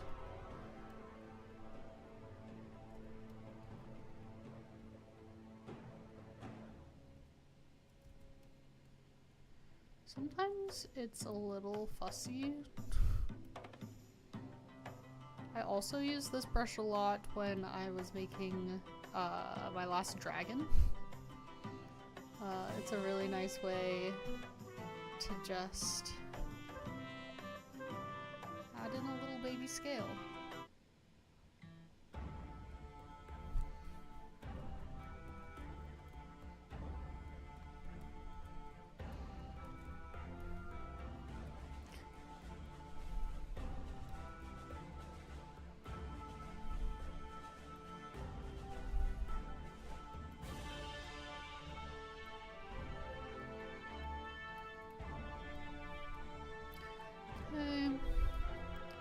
Not gonna do a ton of detailing on the back because again it's mostly gonna be covered up by that cloak, but I will do some because this is a base mesh that I think I'm gonna use again a fair amount, so I want to have something there, you know?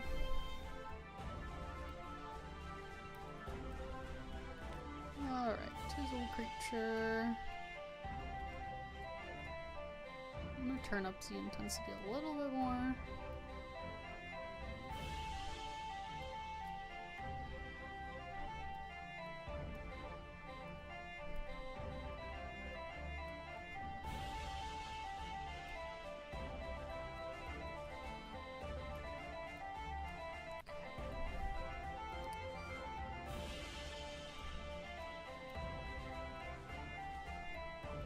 Alright. Feathers are looking a little sharp, so we're just gonna smooth them out. There we go. Do a little bit of standard, building them up, and then I'll add another subdivision level or two and go in with that brush just to get the feather texture. I have been meaning to make a Kenku for so long. I recently I think Corey watched this stream, maybe. Recently made my first Dragonborn model, which was fun. Again, I had another model to work off of. Actually, I kind of combined two when I was making that one. I used some parts from my red dragon and also some elements from when I made my kobold models, which was nice because I had something that was dragon-like but also humanoid. So that was fun. Alright, I'm gonna make these kind of big, I think.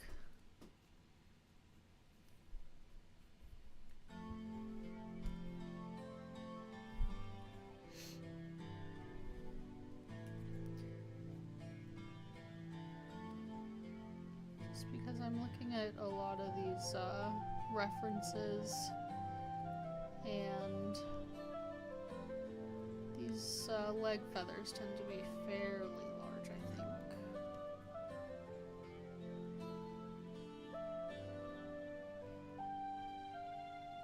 Plus I'm kind of tired of doing feathers.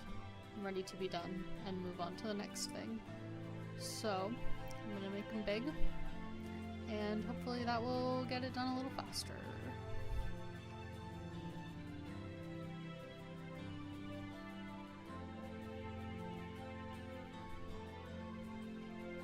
I really like this brush.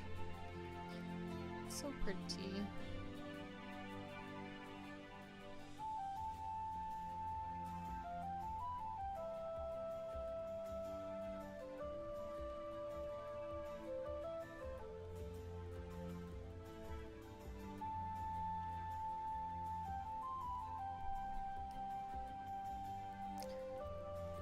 Now I've already done some of the detailing on the lower legs and the arms, the parts that are kind of that like scaly looking bird skin. So I don't think I'm gonna give those a ton more attention right this minute. I think I'm gonna move on to blocking out a little bit more of the outfit. And I can get back to doing the body mesh a little bit later. Like I said, I'm getting a little bit bored of sculpting the space mesh. I want to move on and do the fun things, which is giving it little clothing and accessories and playing Barbie dress up.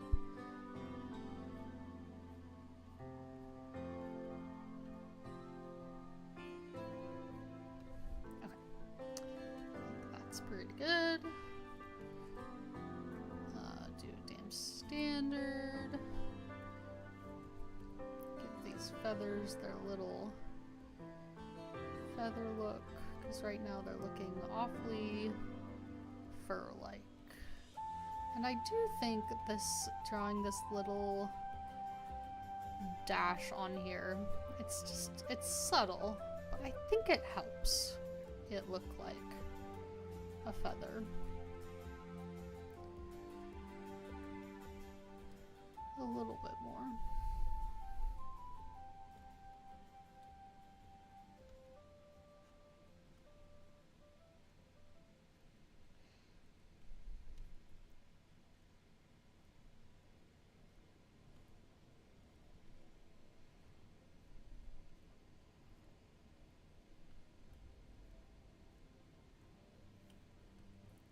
When are you available throughout the week? If I did a stream sometime this next week, could you hop on to help? Yeah, absolutely. Let me think. I am around tomorrow for most of the day.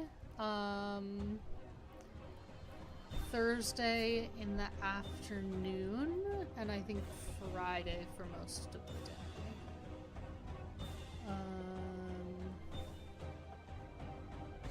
Yeah.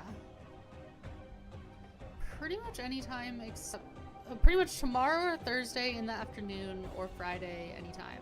I am happy to hop on and be in the comments.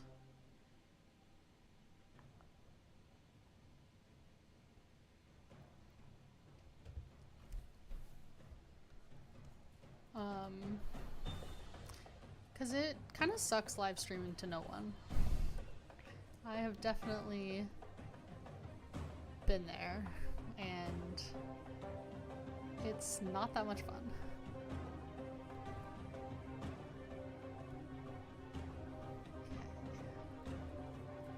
Let's see, I'm gonna make this a little darker. And then I think I might, I know I just said, oh, I'm not gonna do it right now because I'm bored, but like I think I am gonna go in and give it just a little. I have this like scale textures. I think it's like dragon scales or something. Yeah.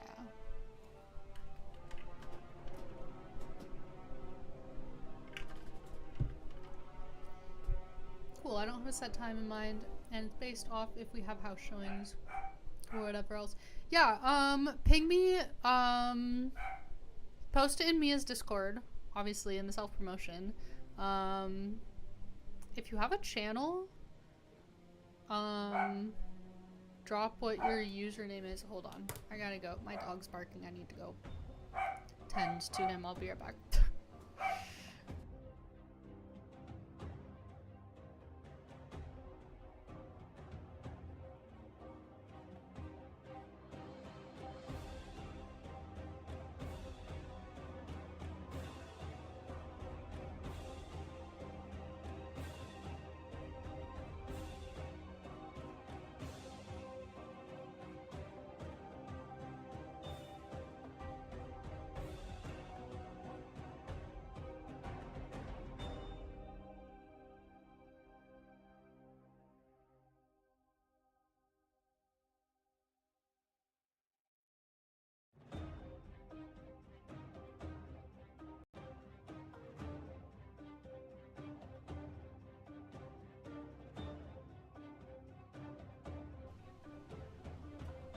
Okay, sorry about that. The mail came, if you can believe it. The audacity. Alright. What was I doing? A texture. I'm gonna mess around with this a little bit.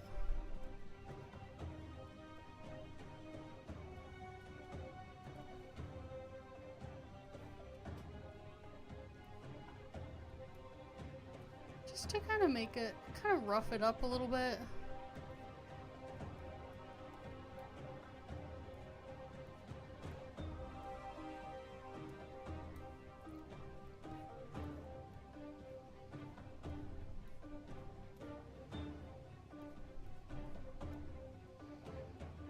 Give a paint a little something to hold on to. I don't know if something like that will even print.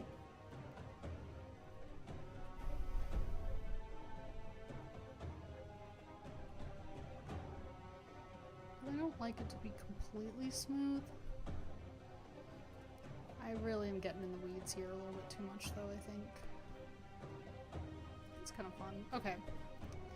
I need to stop. Alright, what else? Let's maybe add some thickness to this tunic. I think we may be nearly out of the silly phase of this model looking, honestly, a little haunting.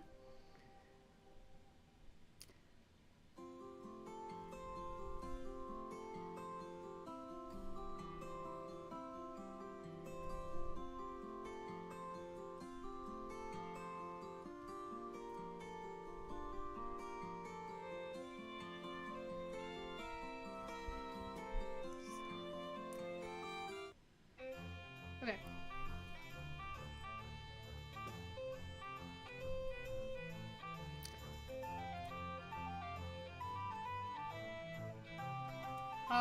But yeah, also, whatever your, here, actually, Corey, that is your real name. Who's YouTube? Oh.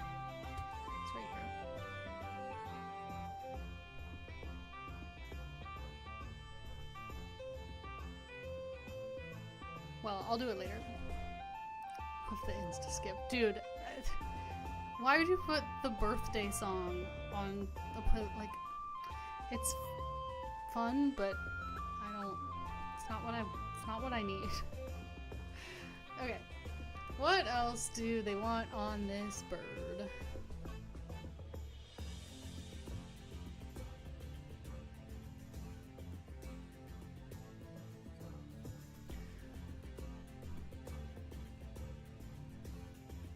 At his waist hangs a very large and seemingly ancient leather-bound spellbook that once belonged to his master. Along his belt hang several pouches and potions of varying color. A bundle of scrolls tied by a leather strap hangs at his side. Okay, I need to make a little checklist here of stuff to remember. I love Mage because you just get to load him up with all sorts of fun little accessories. Okay, so we got spellbook. We got pouches, potions, bundle of scrolls,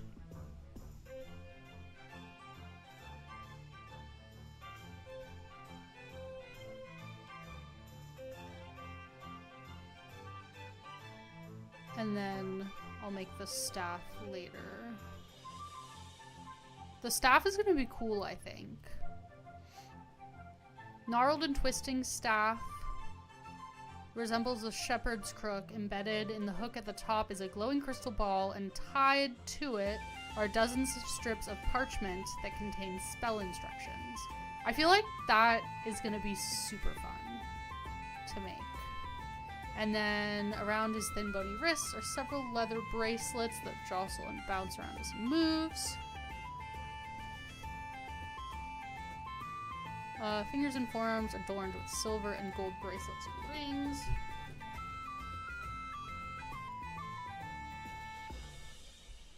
Add those to the checklist.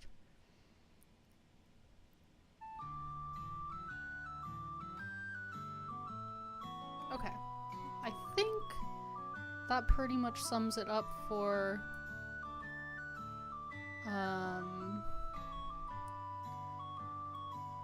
their description.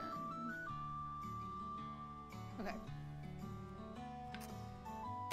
Now, I've made this cloak pretty run-of-the-mill, but I think he specifically describes it as being much too large.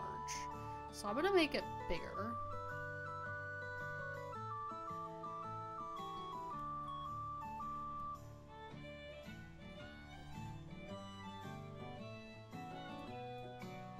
And when I texture it, I'll make it super drapey.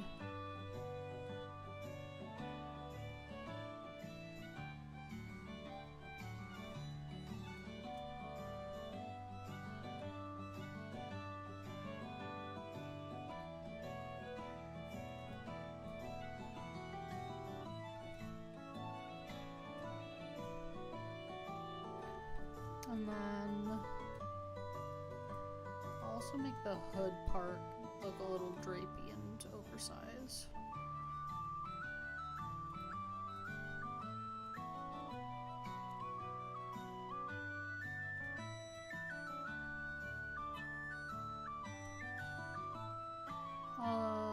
One thing I'll probably ask this person when I send this to them for review is what exactly they want this hood to be shaped like, because they've got it as oversized, but I also don't necessarily want it to obscure too much of the face, so I'll ask them what they kind of had in mind for that. So I'm just gonna leave it like that for now, and that can kind of be up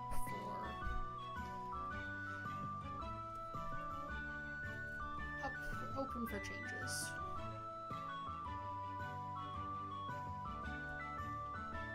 It does come up yeah, it's a public playlist. It's not my playlist because it's all like DMCA free music. So I can't make changes to it. Probably what I should do is just cherry pick the songs that I like and put them onto my own playlist.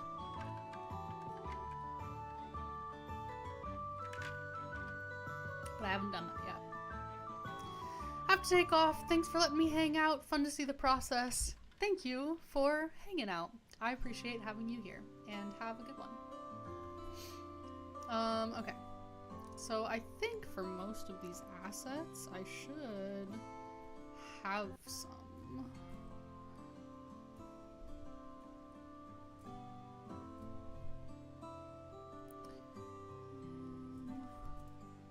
gonna make this border a little bit nicer to look at. And then I can just, this is a little messed up too. There. Okay, and then I can just extrude polygroup border. Nice, nice. Do a little crease. I think the rest of this model should be pretty straightforward.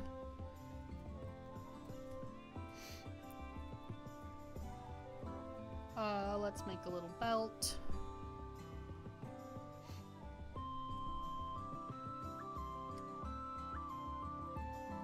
Strap continues.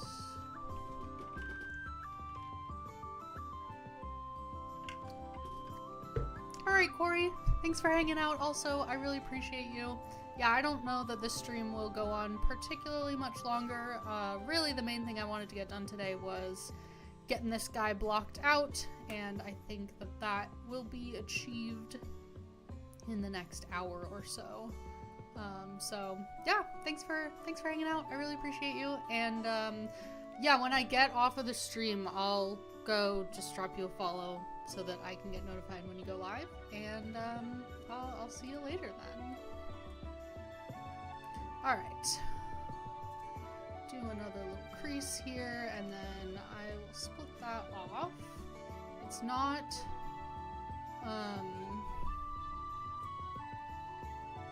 it's not symmetrical, but I don't think that really matters.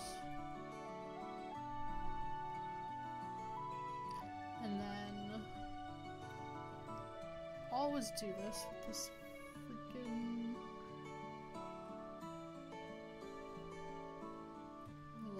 polyloop. I say this every time that I am so fussy with these belts, but it just is so worth it to me to get them to look good. Good luck at the gym, thank you. Yeah, I'm super hyped about Oblivion. I will be playing all week, pretty much. I cannot believe that they just dropped it on us like that. Absolutely goated move. Okay, how do I want to do this spell book? It's supposed to just be at his side, so I kind of want to maybe make a new one? I have a spellbook model that I made ages ago, and it has served me well, but it is so squishy, and I think it might be time for a new one. So let's do this. Initialize a cube. And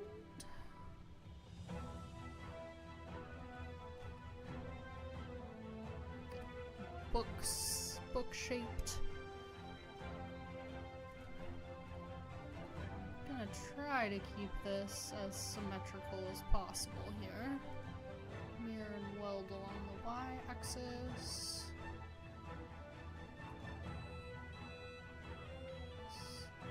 There we go. And then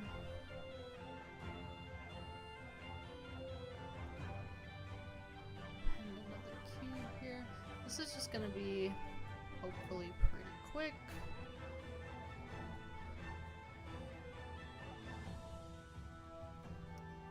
Books are something that I've made a like a long time ago. I made like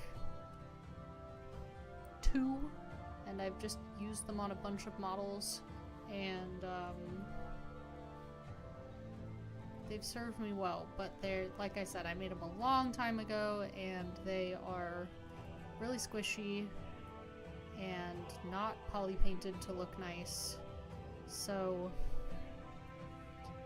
I think that since this is for a commission and it's like kind of one of the main parts of this guy's character, I want to make sure that it looks good and nice and not bad. That makes it sound like on my other models they do look bad.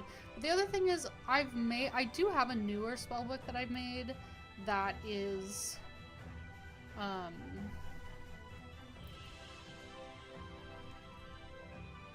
that does look better, but it's open. And I think that that really makes a world of difference. Well, I just completely lost my train of thought there. I think that it looks good, but since this one is closed, I obviously can't use the other one. Just tune back in, making an ice cream sandwich. Yes, very yummy. No, I'm at the very beginning stages of making a spell book.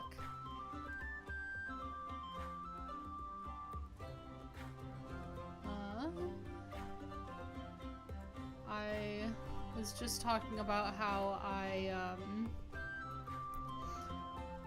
have made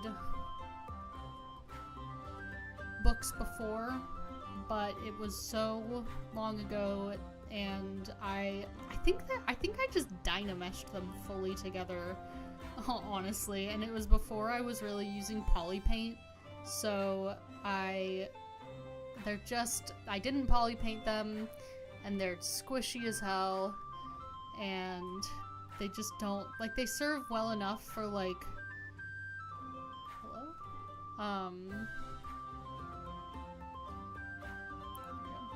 They serve well enough for other types of projects, but since this is a commission, and this book is like,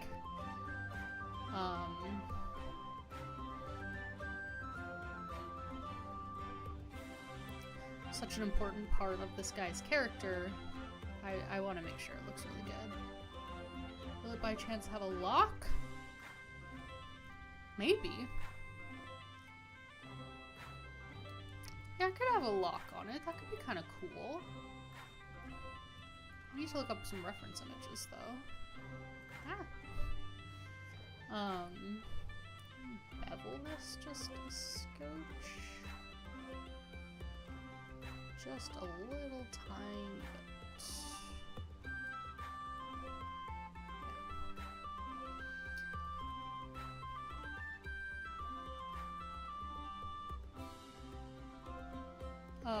But yeah, like a cool arcane looking lock could be really sick. I think that is a great idea.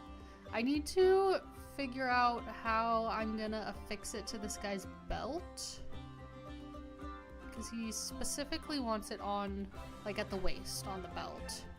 So I need to look at some pictures and think, because, like, in theory that is easy to implement, but then you go to make it and you're like, huh, how do you put a belt or a book on a belt?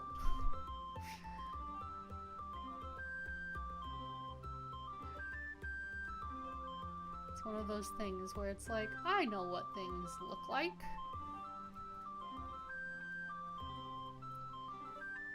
That wasn't gonna work. I don't know why I thought it would. Bend arc is what I need here.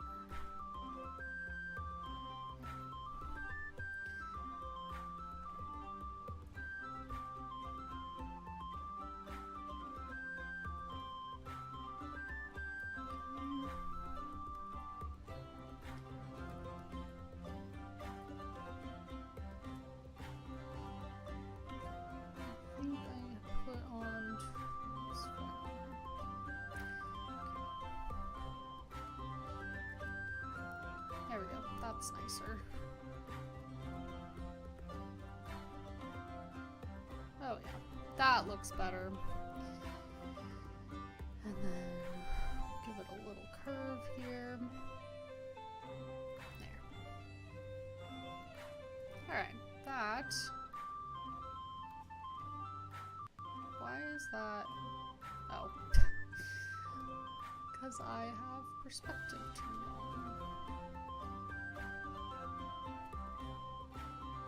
Damn it, ZBrush.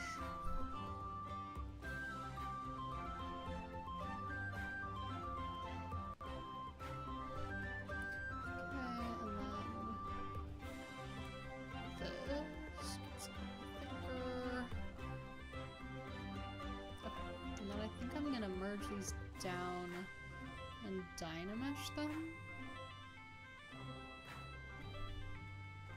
And I just chose purple because I think it's kind of a magical color. Maybe the lock mechanism could double as an attachment hook for the belt. That's a great idea. See, this is why I need help.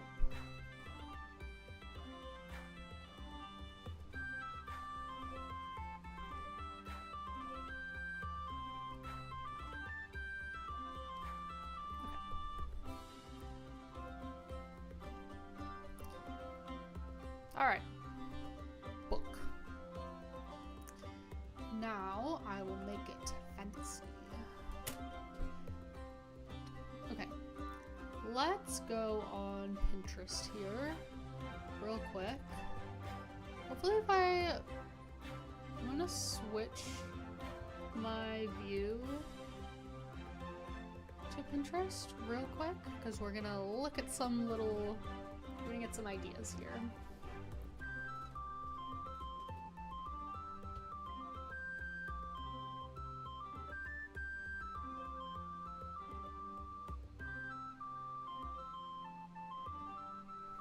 Let's see.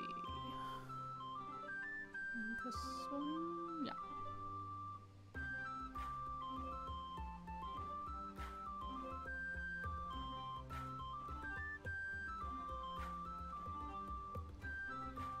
Just gonna make it a little smaller.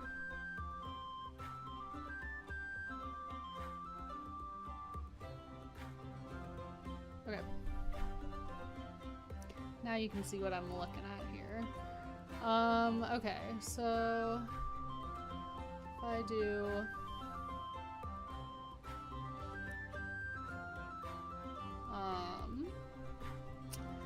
spell book on belt.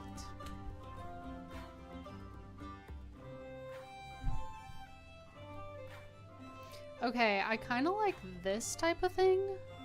Where it's like,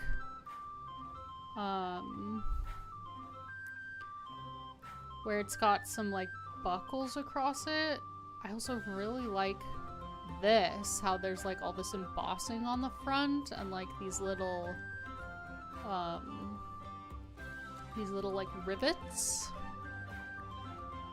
I'm just gonna save a few of these. I know they're all AI.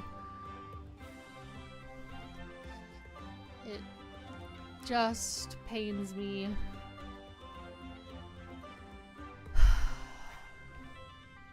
But we're not copying anything.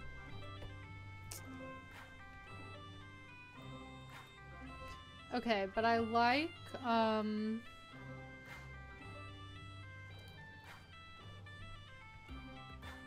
and here's an interesting one where it goes through the spine of the book. That can't be good for the book. Seems like that would cause a lot of wear and tear. And then here's one where it's like an actual bag with the book attached. I like that too. Okay, so maybe I'll do something like this where like it, where like there's some straps that go all the way around the book.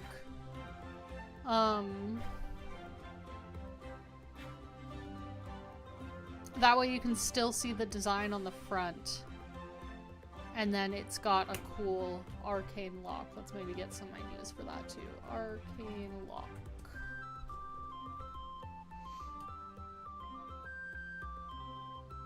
Oh, that's just showing me stuff for the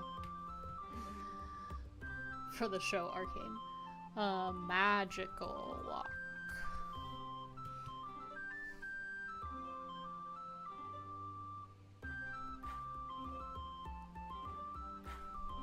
This is giving me magical keys. Come on, Pinterest. But okay, I like... Yeah, okay, so I think I'm just gonna make like a really cool ornate keyhole that's like a metallic piece that comes out of the front. Let's see. Book with lock.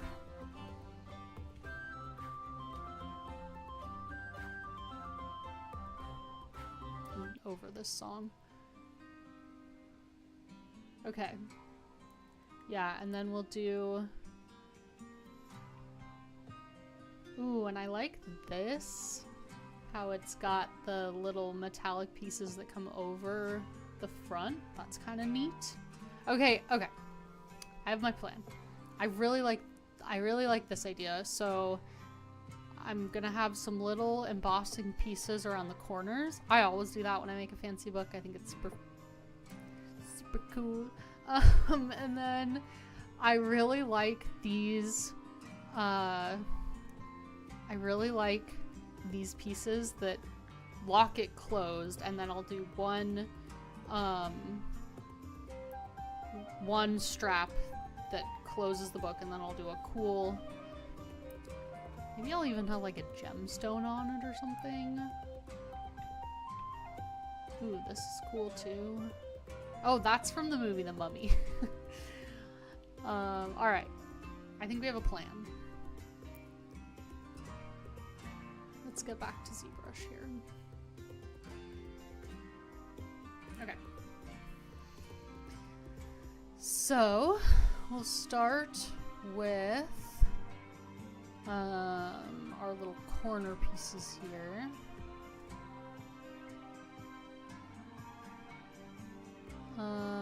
One fun thing that I learned really recently actually is these IMM primitives. You can just append one single poly onto your mesh. And that's just fun. So if I do symmetry, I should, in theory, be able to do it on all four corners at once. Yeah, okay. Spin it, because one thing I always struggle with is making triangles. It's very hard, and I don't know why. ZBrush can't just be like, here's a triangle. You can put it in your model. But I kind of think this is a good way of doing it.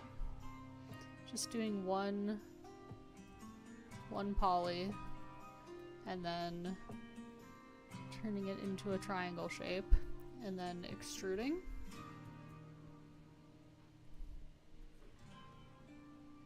Look at that.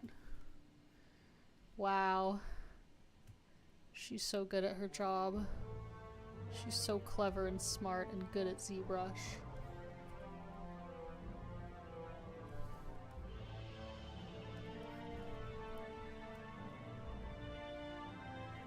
And I'm gonna make them go pretty much flush with the... I know that looks kind of chunky, but also it's gonna be small. And then we'll make them over here too.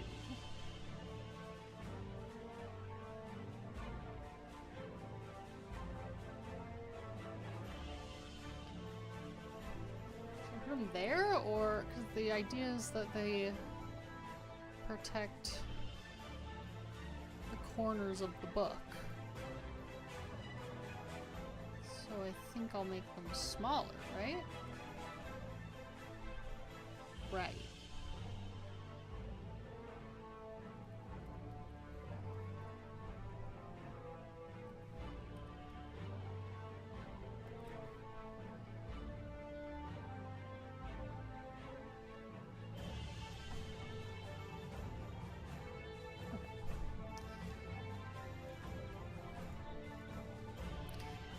Make it a triangle.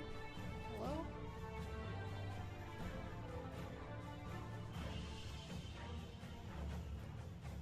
Go.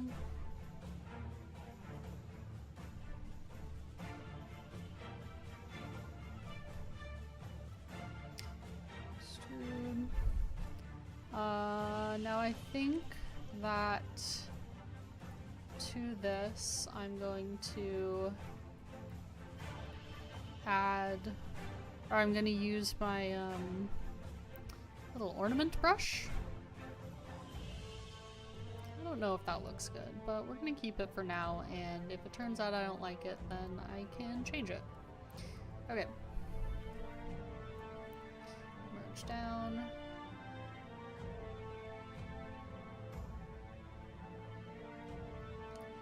Dynamesh.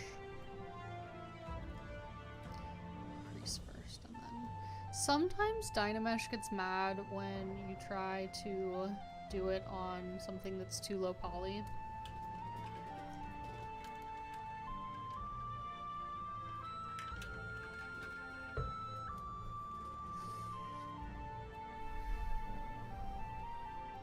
Okay.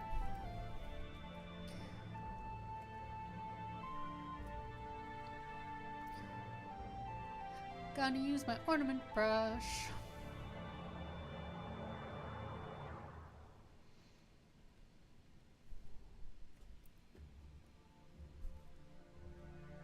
Just add something that's super pretty.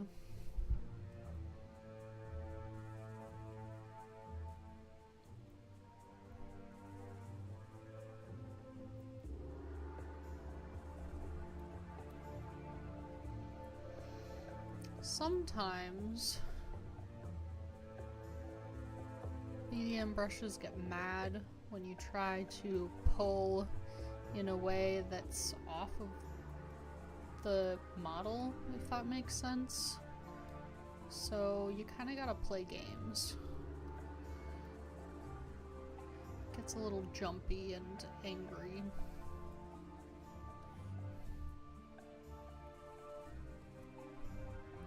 But I think this will work.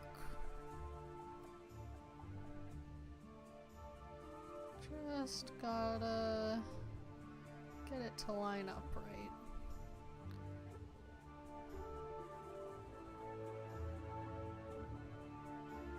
Okay.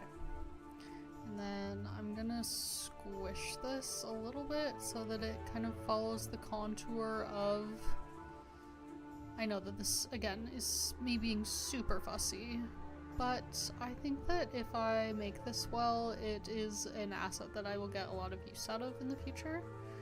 So, I'm gonna be fussy.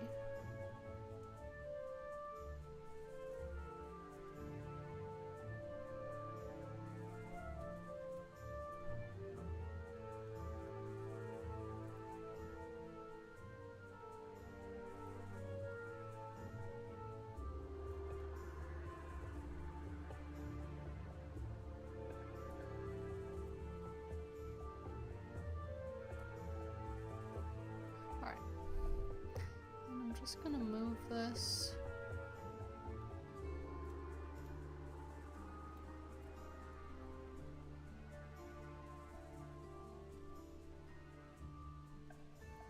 So that it is a little bit more lined up with the contour of... Now what I could actually do here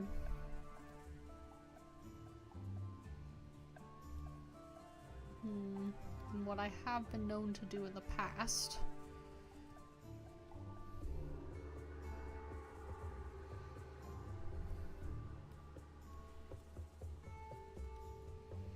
just trying to decide how fussy I want to actually get with this.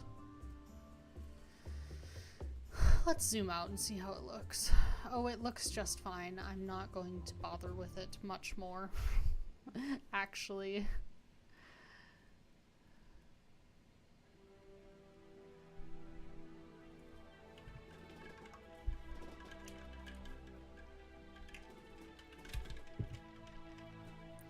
I have ones of these that are like a little bit asymmetrical. And that's kind of what I want for the other side of this. I just need to remember which ones they are. Which ones do I already have loaded in? B, F, G, and E.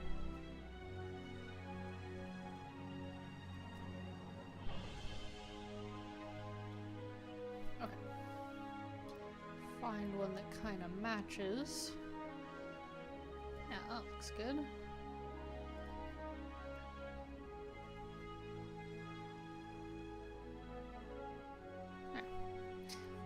There. That looks nice. Okay. Now that we've kind of got that sorted, we will do our little straps.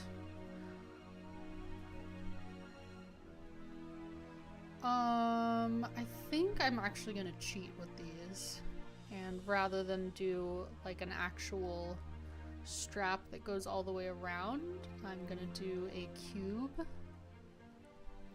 that gives the illusion of being a strap.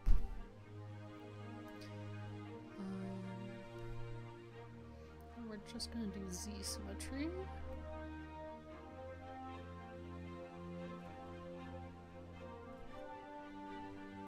Actually, I'm not going to do symmetry, I'm just going to mirror and weld.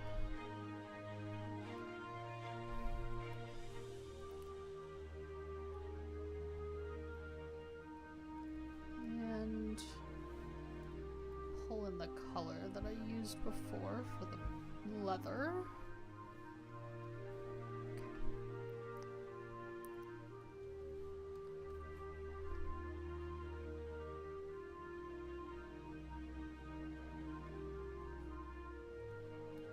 Looks good. Line it up here.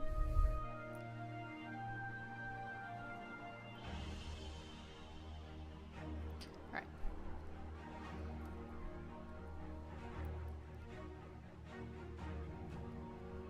Oh, I'm feeling a little low energy here. I don't know if that is apparent.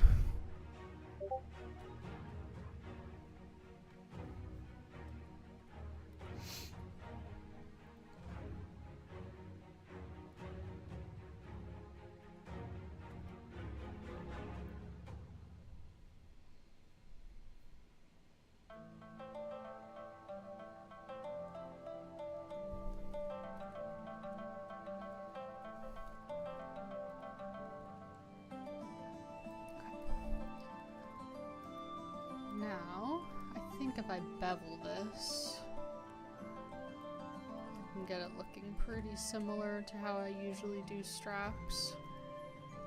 Yeah, that looks nice. Oh, this is looking fun and magical. Let's crease.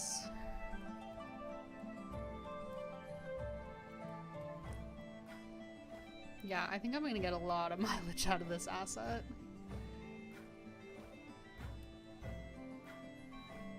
Which you'll love to see.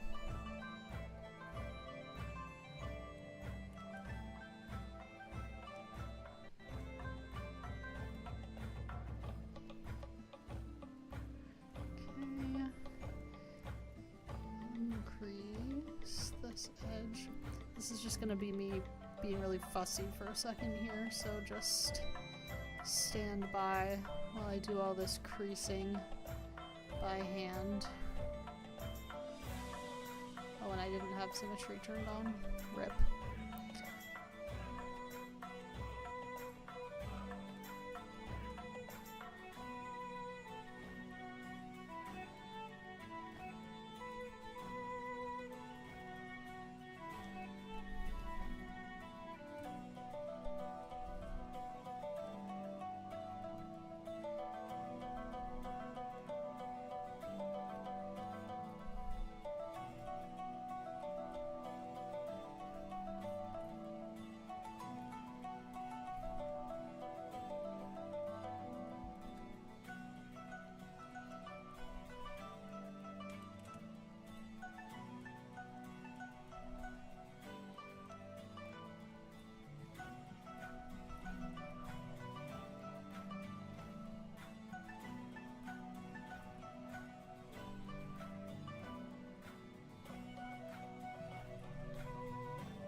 Let's see how it looks.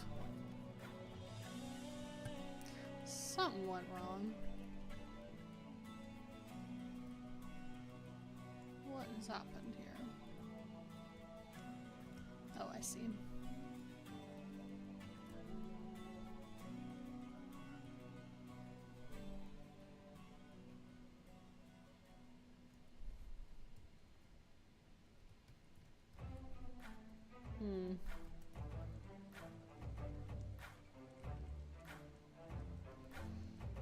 I think I need one more subdivision level.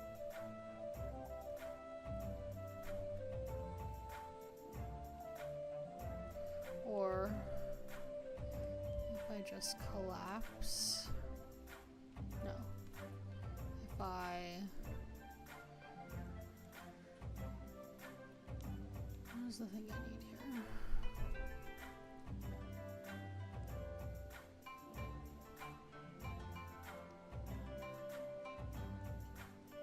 Split, I think.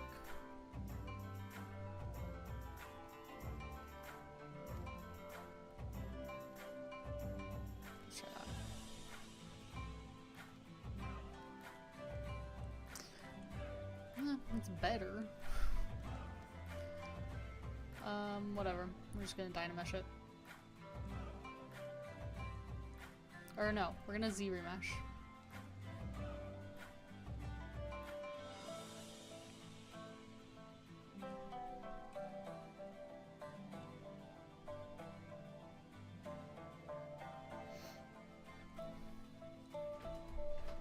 Wow! Why would you do me like that?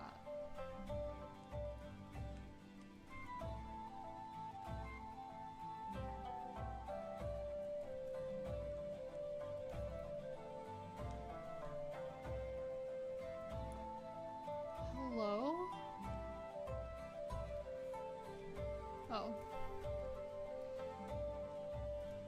See, this is the problem with creasing by hand, is it can get so fussy.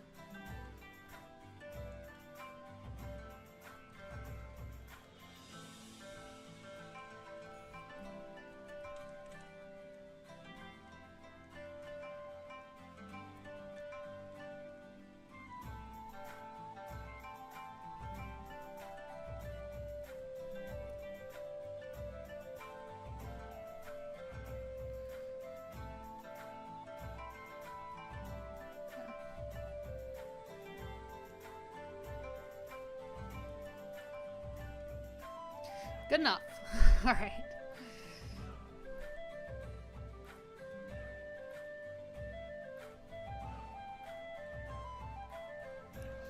Alright, now... I'm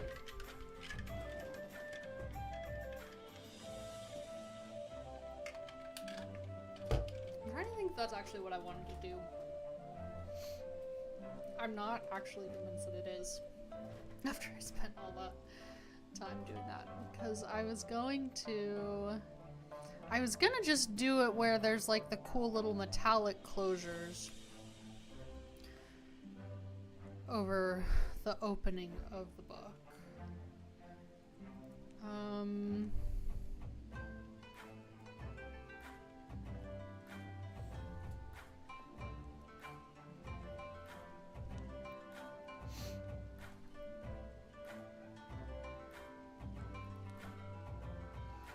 I might be overthinking this.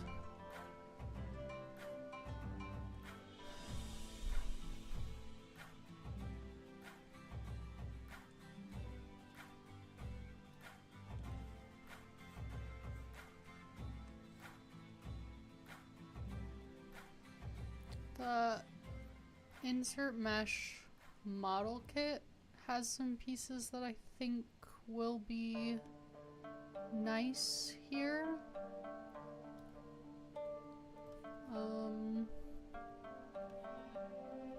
So let's see if any of these look good. I think they're just nice for making like a hard surface that looks good. Because then I can like just bevel this and add some little hardware pieces to it, and I think that will be plenty. Add a little cylinder. Oops.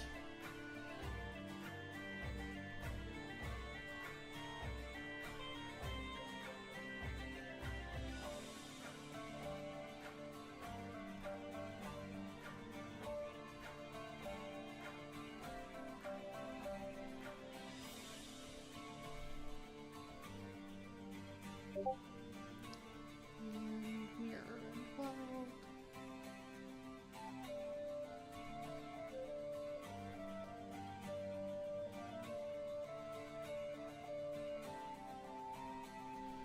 Okay.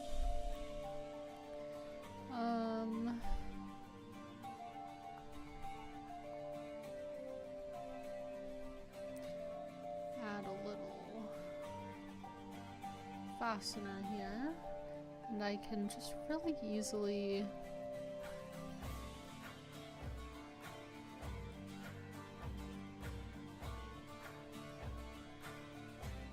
what happens to you?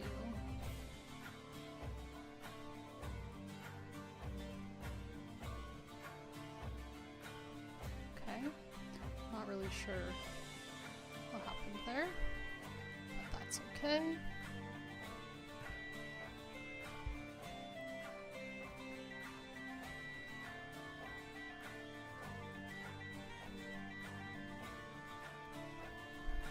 See, this is why I love that I bought this ornament brush. I get so much use out of it. I just need to remember which section each of these is on. Okay, I think it's the one before this. Yeah, here we go.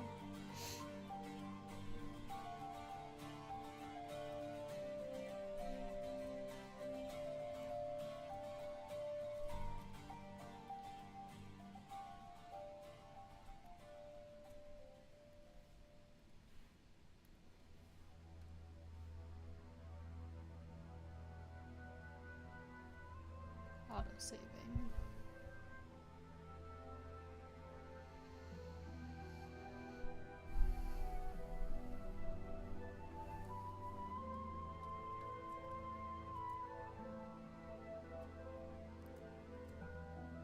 Get it to nice high poly.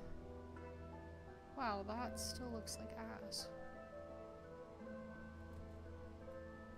Do I need to dynamesh it?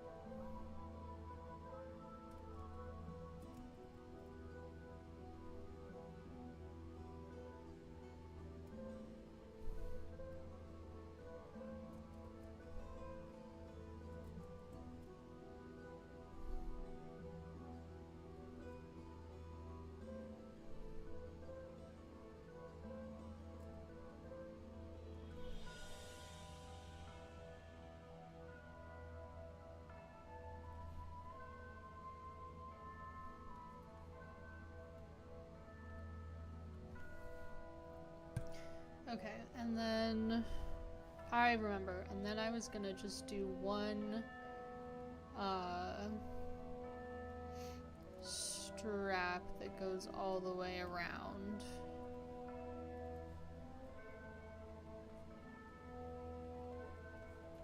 That's leather. So get rid of one of these.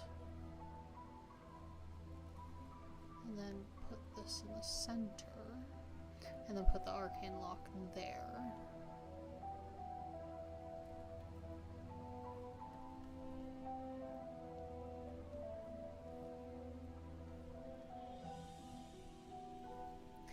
And for the lock,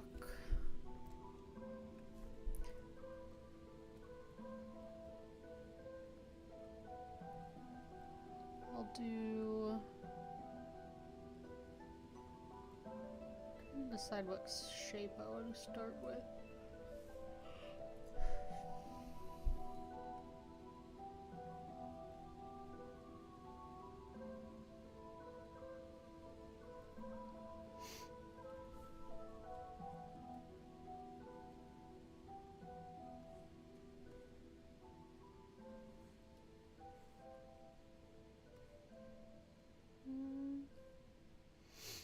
Let's try this.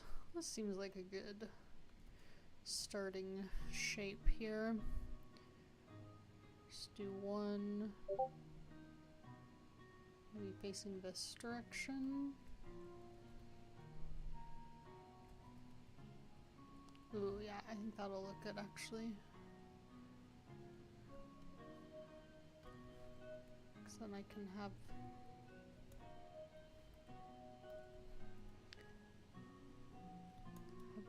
this part kind of hidden.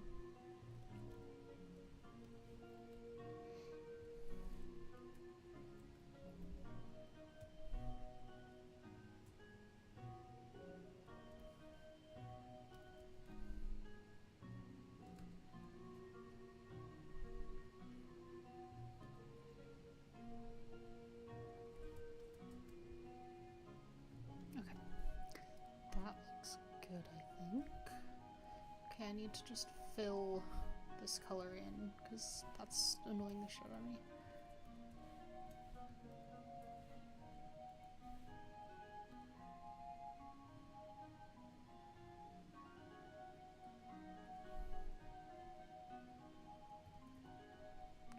Okay, I'm gonna make this a more like kind of tarnished looking.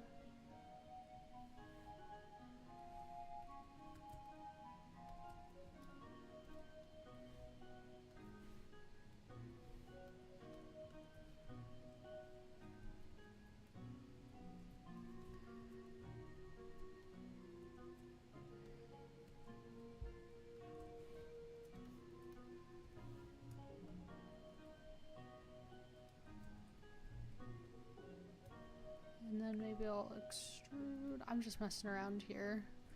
Just kind of trying to see what looks fun and nice.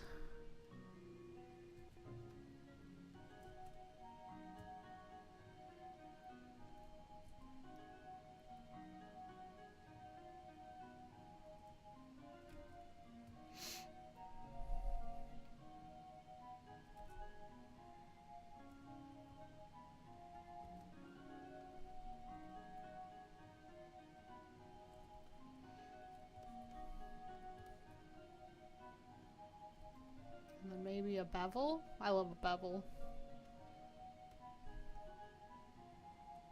I don't know though. Can I just bevel this?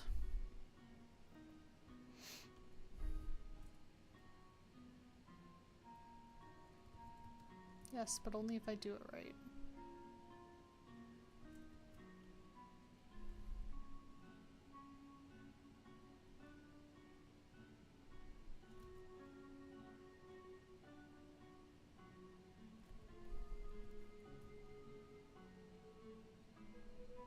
Alright, cool.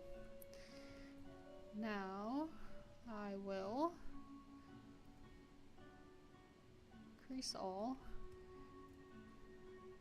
And then I'm gonna Dynamesh, because I would like to carve out a little keyhole from this. I would love to not have to do a Boolean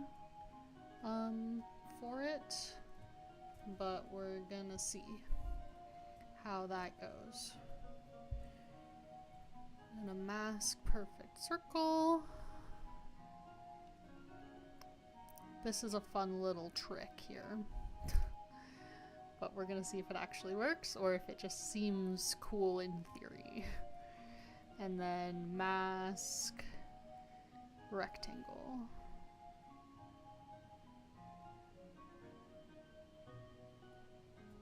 Okay, and then just gonna move this part down. Look at that.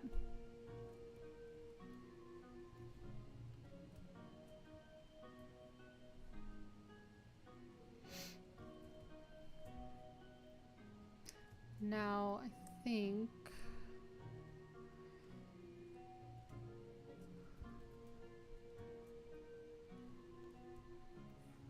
I'm gonna mask off part of this and just move this down a little bit so that then I can make it look like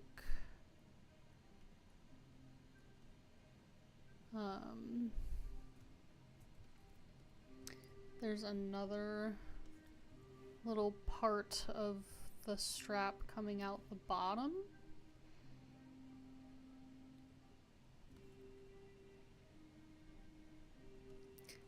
And then I can make that look like it's got a little metallic piece too. I think that will look nice. I think that'll look cute.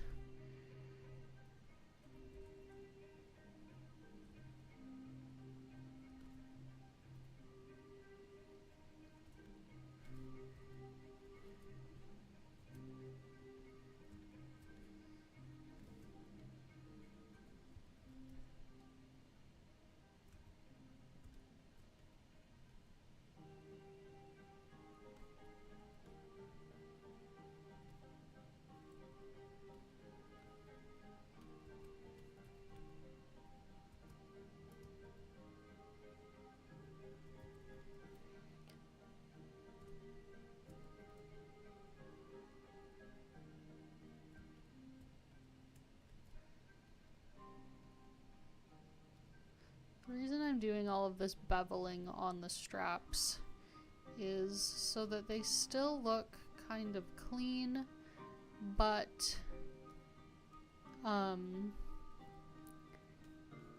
they don't look like they're as hard of a surface as the other metallic pieces.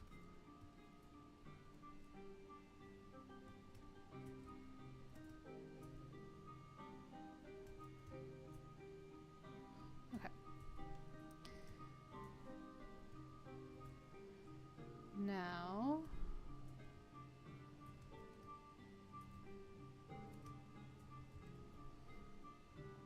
extrude.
Okay. That looks good. And then I think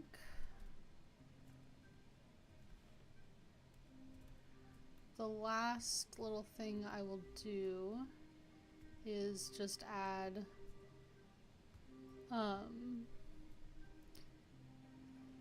some pretty little bits to this lock here.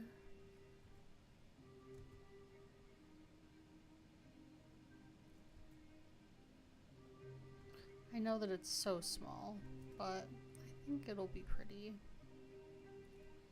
to just have some little things.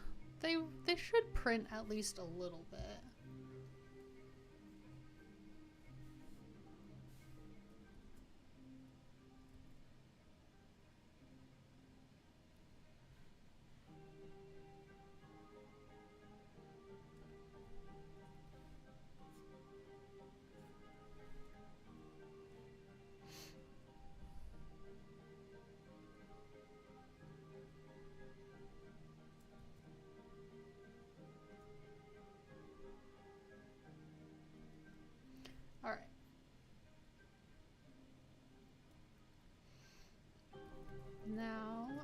just gonna add, I really liked those little rivets from that one image, so I think I'm gonna add something like that.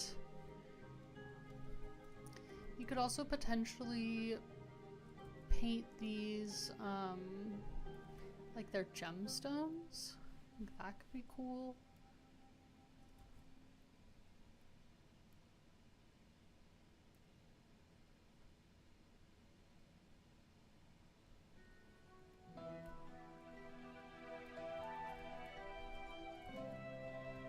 And just add a few more little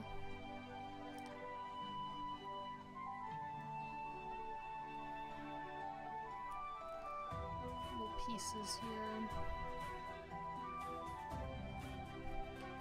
Maybe in like a darker purple.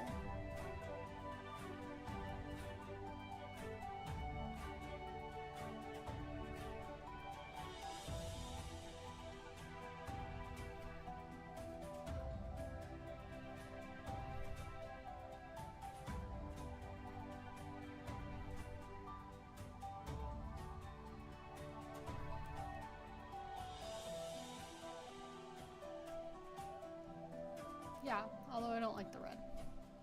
I'm gonna make him like a teal or something. There. Alright. I think that looks pretty good. Like a magical spell book. I suppose I could, instead of the ornaments, do like some sort of little sigil or something. Or I could just leave it.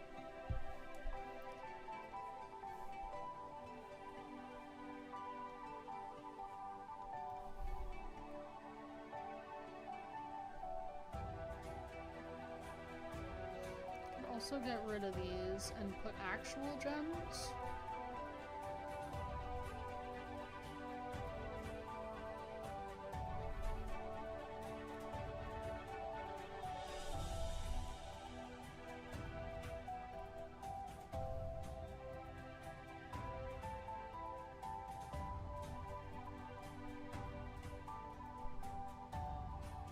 I have this fun little gemstones brush that I could use.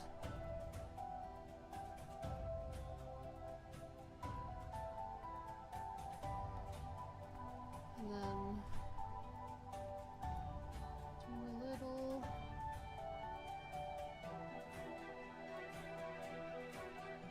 something like this.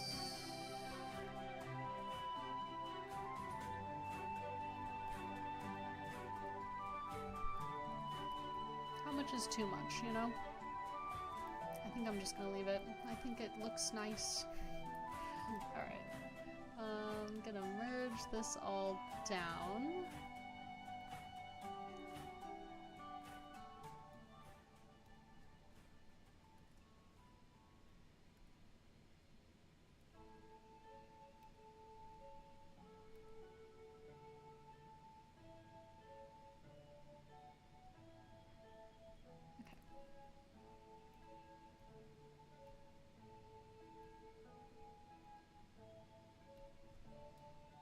And it is quite high poly, so I am going to decimate it.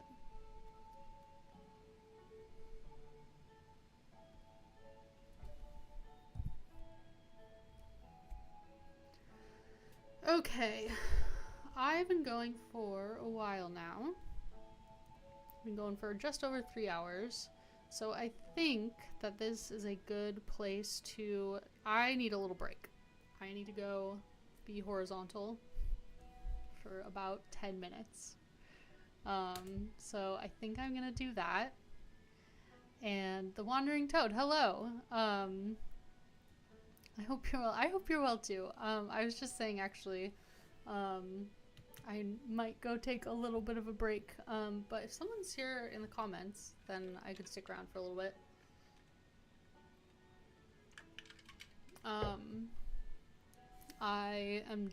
I've just made this spell book, and I am decimating it so that it's a little bit less high poly when I stick it onto the rest of my model. what do you use these models for? I make these models for 3D printing. They are D&D minis, so people can 3D print them and paint them and use them in their tabletop games. This model in particular is, well, right now I'm making the spell book, but it is going to be a little accessory for a Kenku Mage that I'm working on as a commission.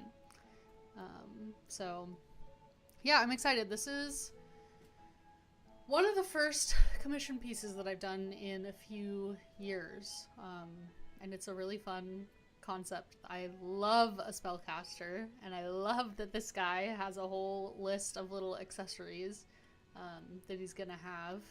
So this is a really fun model so far. Excellent, that's awesome. Thank you. Thanks for stopping by. What are you up to as you're watching? Do you play RPGs? Do you 3D print? What brought you to this stream? Just bought myself a resin printer. Hell yeah. What kind of printer do you have? And what are you going to use it to print? Do you post your work anywhere? I do. I have a link in the video description to my Colts 3D storefront. I also run Kickstarters occasionally, but I don't have any active right now. And I'm going to start a Patreon here in probably June, I think, is when that's going to be able to happen. But yeah, that's exciting that you're getting into resin printing. It's such a fun hobby. It's so great and cool to be able to just like make something out of literally just goo or filament. I've also got a filament printer back here. It's such a cool hobby. I'm really hoping that this decimates nicely and doesn't get really mad at me. Even though it's seeming like it might, even though it's just cubes. I just got off work. Yes, I 3D print and sculpt on my iPad. Oh, cool. So far I've only made my son and I's comic characters. Oh, that's really cool. Do you and your son like to paint together? Oh, and you love D&D. That's awesome. I love D&D too, obviously. It's my whole job. Oh my. Hello. Sometimes when ZBrush autosaves, it gets a little cranky. Have my filament printer making a Magic the Gathering card holder for a friend, right? I have done literally that exact same project before. I have actually a handful of my friends have recently gotten back into Magic the Gathering and asked me to print them some card holders. And I actually used that project as inspiration to also make myself. I like customized one of the pre-made card holders that my friend just sent me, and I turned it into a little card holder case for my D&D spell cards, and I like made it all cute. I added some little designs onto it, and I put a little title onto it. I called it Edwina's Codex of Wizardry, because that's the name of the wizard character that I play. So yeah, that's a super fun project. My son's only 5 at the minute, so he mostly enjoys the end product. Yeah, that's fair. Oh, I bet you guys do some fun painting together, though. I have seen videos of people playing D&D with their like pretty young kids, and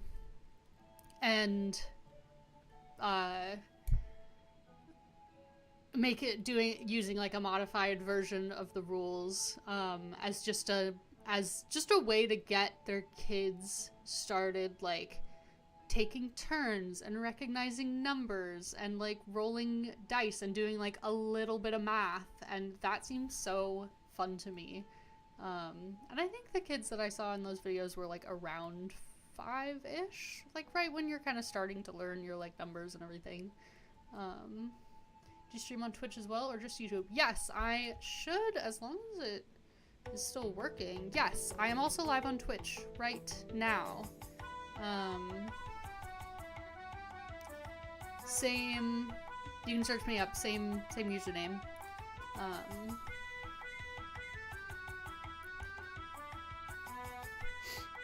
Yes, I'm live on both, but I tend to get a lot more traffic on YouTube for whatever reason. Yeah, we do a verbal form of D&D without his own character sheet. He loves it. That's so cool and fun. I love families that play D&D. That just makes me so happy. Okay, I'm gonna thicken up this cloak a little bit.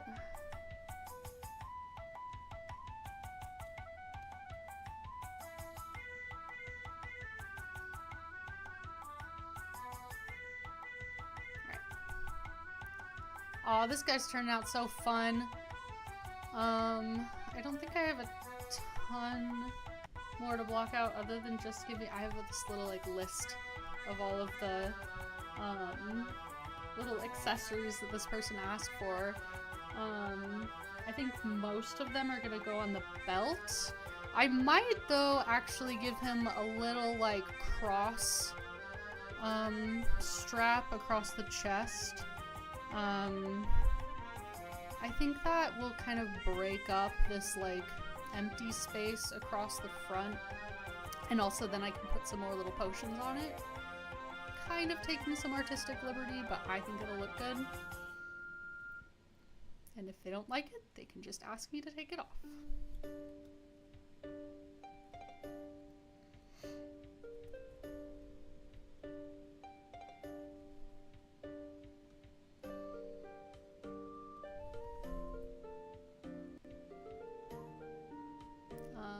Also kind of make it look like that's where the book is coming from, maybe?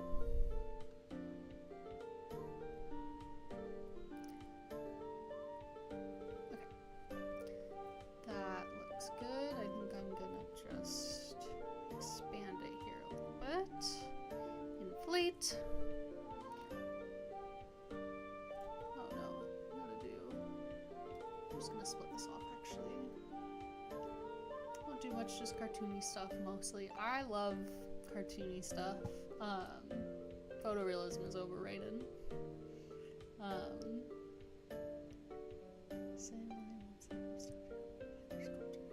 Yeah, we there were a handful of my other kind of art friends here in the chat earlier, so if you tune into another stream more towards the beginning, you'll probably get to hang out with them in the chat as well. It's a pretty fun group. I've just been on here for a while, and I think most of them are on time zones ahead of me.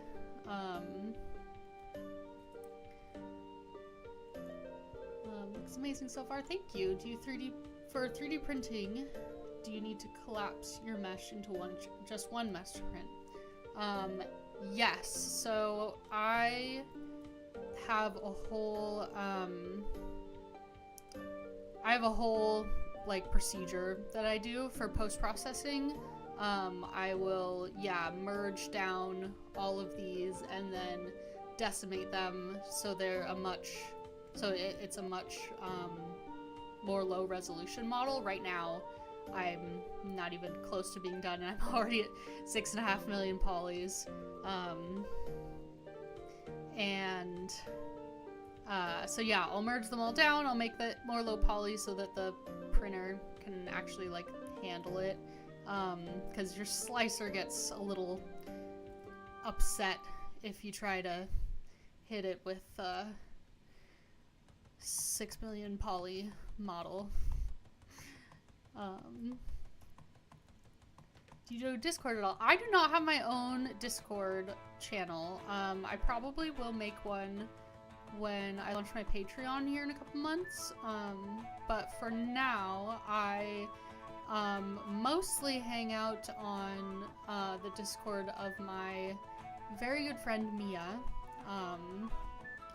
She is also a sculptor, and she has just like a really great, lively Discord community. Hers is called M3DM. You can search her up as well. She also live streams on YouTube. Okay, I like that. And then I've got my little potions brush that I made a while back. I made all these potions and I just got really annoyed with copy and pasting them, so I made a little IMM brush, and I think I'm just gonna do a bunch of these vials along the front, because I think that's fun. Curve mode, and I'll do like 1.25 maybe? Block start. Let's do like this one, I think. Nope. Just kidding, I didn't set it up to do it that way. Okay, that's fine.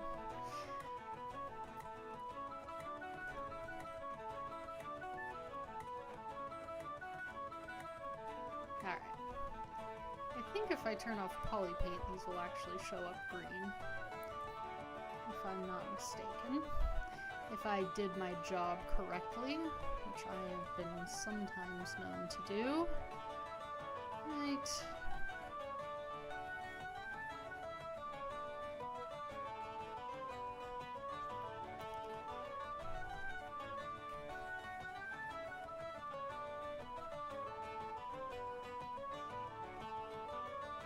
I think 4 is probably a reasonable number.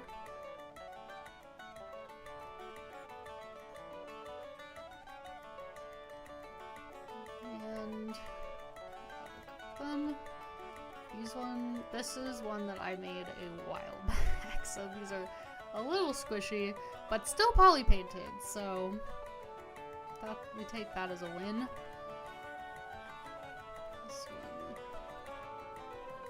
is a little farther than the others. Hello? I just polygrouped you. There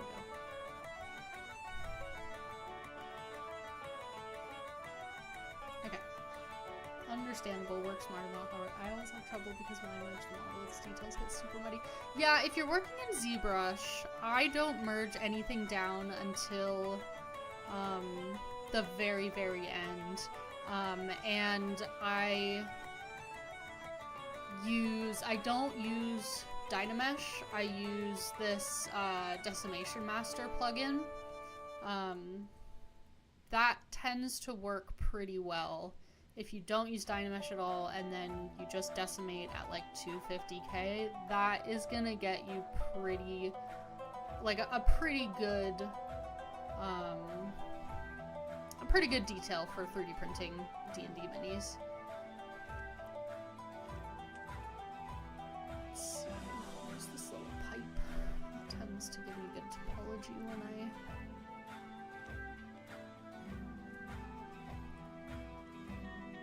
love it. Thank you.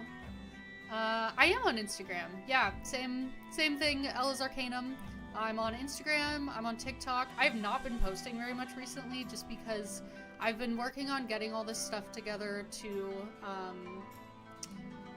start my Patreon, and while I've been doing that, I just have kind of gone a little dark. I've just been like kind of nose to the grindstone, trying to just kind of like get stuff done. But I am on Instagram.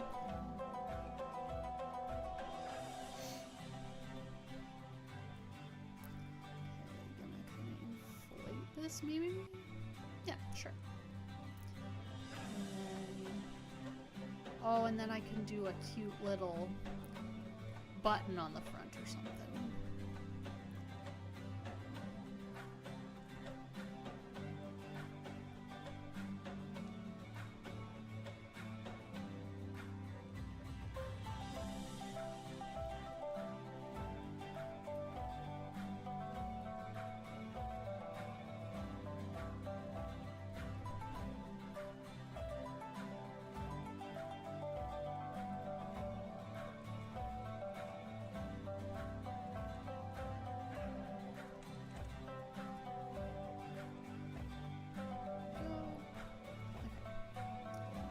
Oh, that looks good. Cute. Heck yeah, followed. Thanks, man. That's, or I assumed, but thank you. You'll have to try that one. I'm on Nomad Sculpt and I've been voxel remeshing. Yeah, I don't know anything about Nomad Sculpt. I see people use it on social media and it looks really chill and nice. It seems to be one of those things where it just has everything you need and nothing you don't.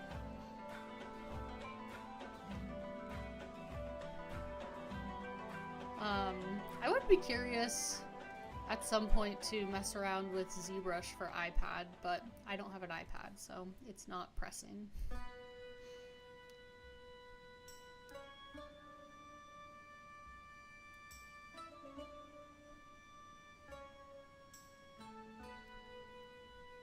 How long have you been sculpting? I have been sculpting, well, today I've been sculpting for about 3.5 hours, but in general, I've been sculpting since 2021.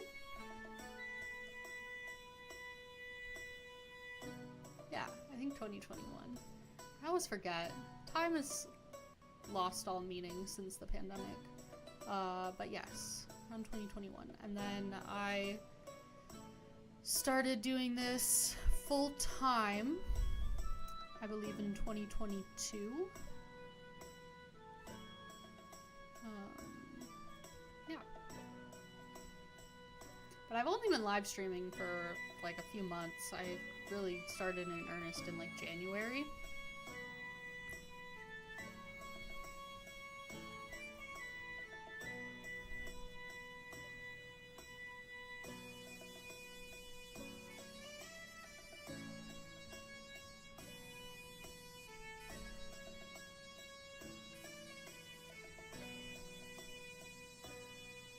Thought about it, but it seems really busy. Yeah, ZBrush has a lot going on. Awesome, you've grown so fast. Thank you, that's so kind. Yeah, it's actually kind of crazy. The time has gone by fast and also slow, you know? Alright, let's do some more. Okay, so let me actually read the description of what this guy said.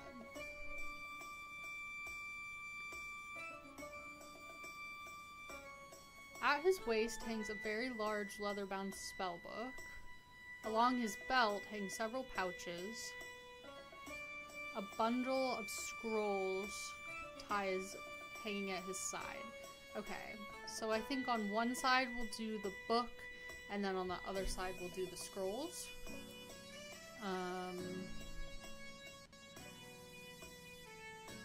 Maybe I'll have the scrolls hanging down a little bit further and then have the potions strapped directly to the belt.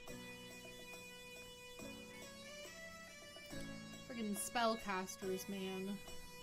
They've got so much stuff. I love spellcasters. They're my favorite.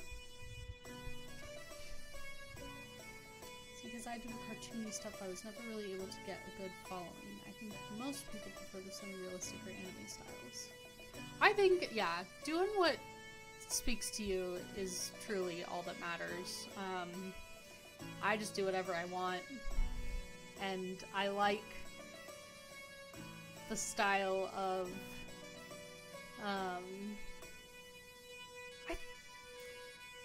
I would say my style is definitely more on the cartoony side, but it's not like,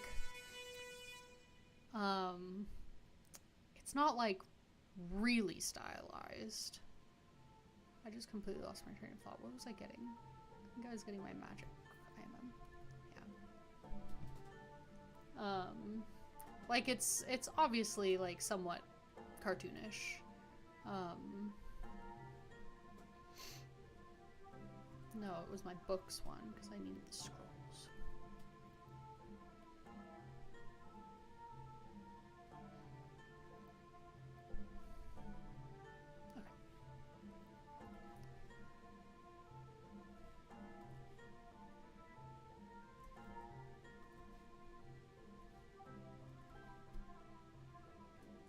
Because I think that this does have polypaint. Okay, so if I do this and have it kind of hanging down so it's like a little bit crooked, and then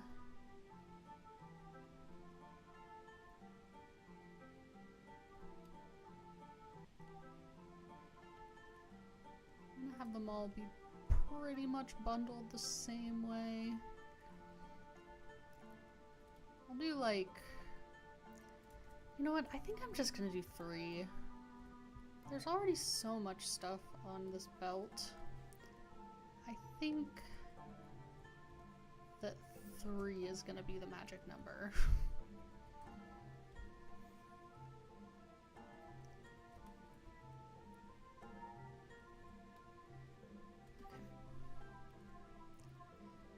Nice, nice. And then if I do a little...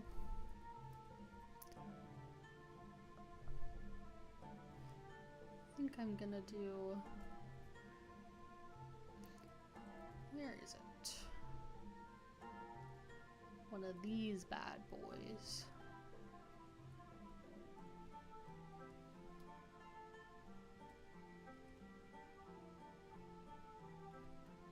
I can make it look like a leather strap. Oops.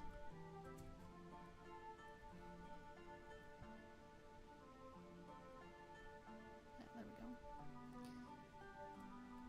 And just get rid of some of these poly loops, and then it will look similar to the rest of the shapes.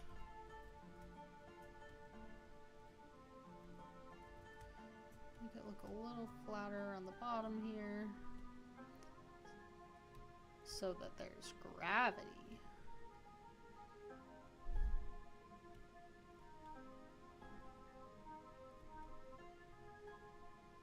And then it's kind of being pulled at the top. I have to go for now. My wife needs help with the little ones, but thank you so much for sharing your work and sticking around in chat. Yeah, thanks for hanging out. It's good to meet you over chat. I have been streaming mostly on Tuesday afternoons. I so far have just been doing once a week.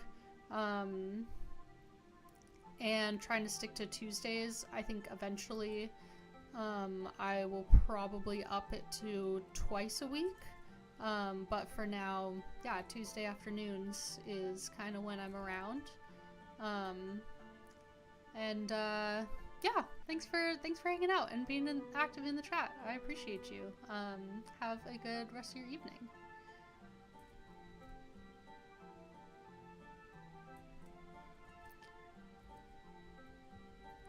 Okay. Crease this edge loop. Oops.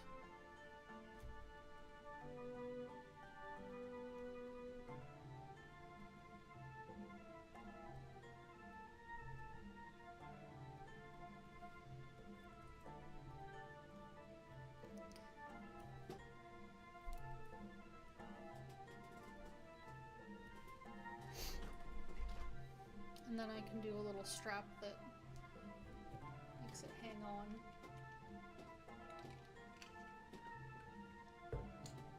Awesome, I'll come see you again. I'm looking forward to it. Looking forward to having you back. Thank you. Yeah, I'm gonna... Oh, this guy's turning out so fun.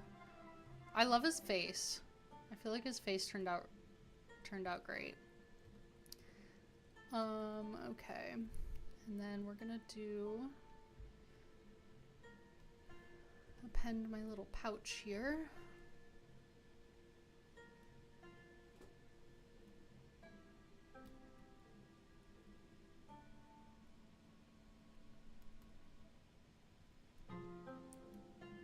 He said pouches. I really like, for a spellcaster, I really like, as opposed to like to like a little round drawstring pouch. I really like something that looks a little more structured.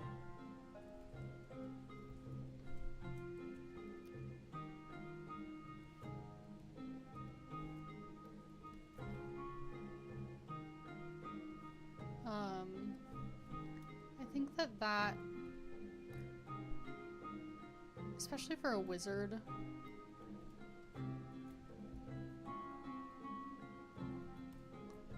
like, you gotta be organized. You gotta be pulled together. And a little drawstring, I just generally feel like is not gonna do the job. So I really like this little component pouch. Now, again, if the person who commissioned this is watching, or when I send this to them and they're like, no, I was picturing little drawstring baggies, then that is absolutely a-okay. And I can switch them out. I'm gonna make them kind of big.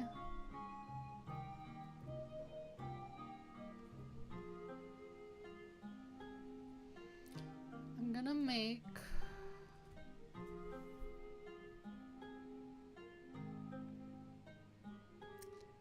I think it's gonna have 2 belts. I think this is a 2-belt situation.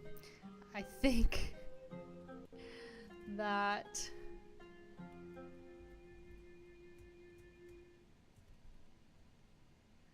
I'm gonna make this one a little bit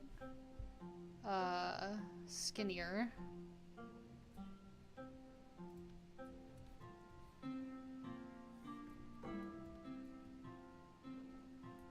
Just a little bit.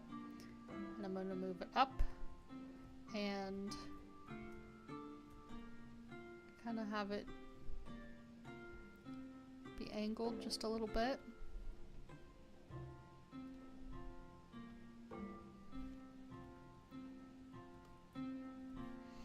Because then you can have the pouches on one. Make them just a little tiny bit smaller.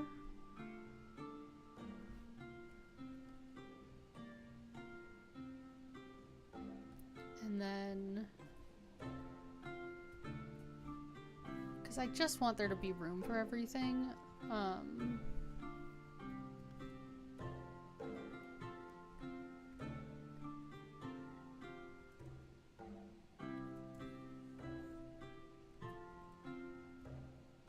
and I don't want it to look just super squished on there. Like, I want to make it make sense, you know? So we're gonna do multiple belts. I might even put a little bit of like a sash situation underneath. Maybe.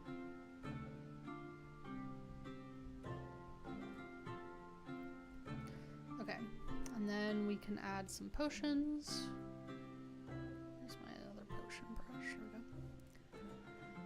I think I'm gonna pretty much stick to these guys.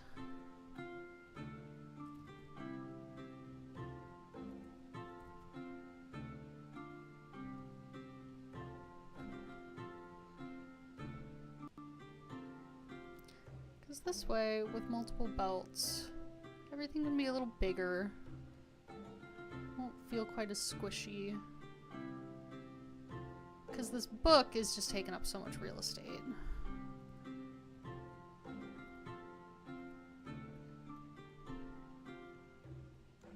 I do a couple of these other ones though, just for fun.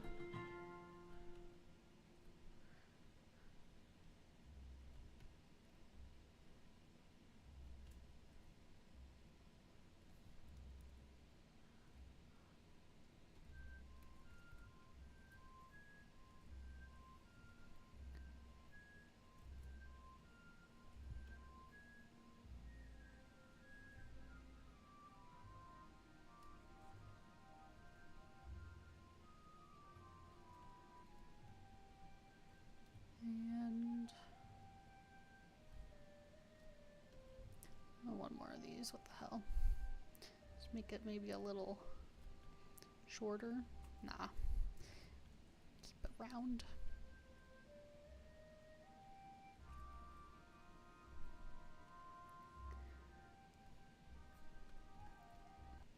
Yeah, I like that.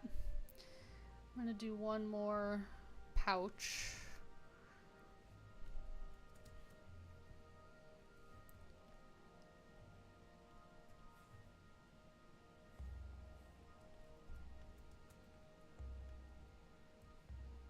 On this lower belt.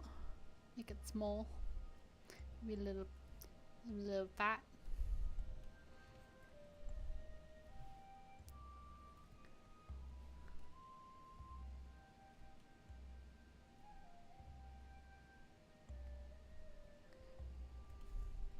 Make the button look right.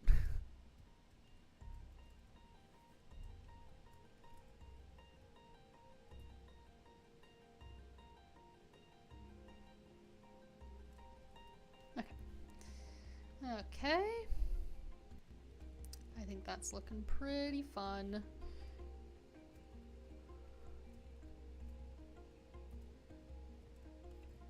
Now, I did kind of mess myself up here by not turning off poly paint, but that's okay. I'll just make them all sorts of colors here.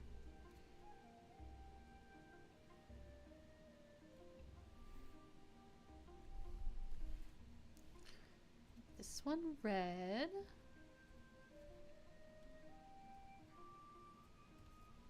Make this one purple.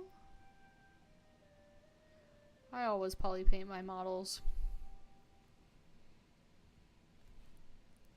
Just makes me happy. I'll make the top of this one like black or something.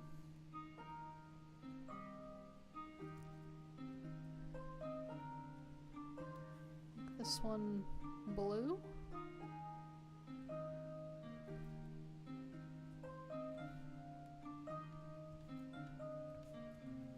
What other color are we missing here? Do another red one.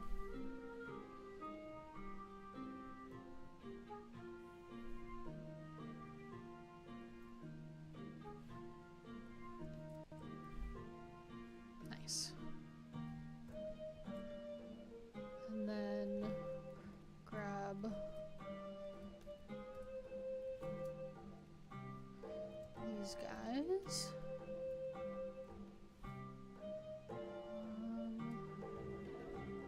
I think I'll just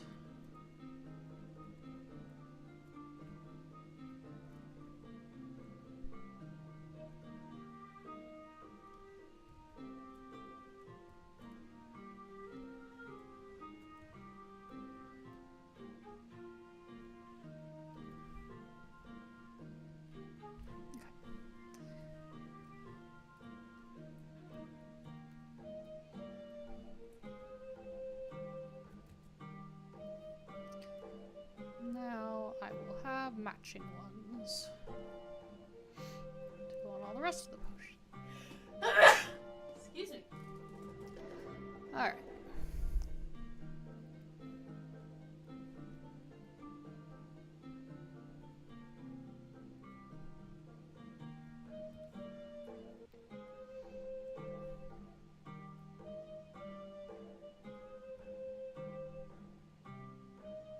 And then at the end I'll put little buttons on all of these, little snaps.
this one a little like cross or something.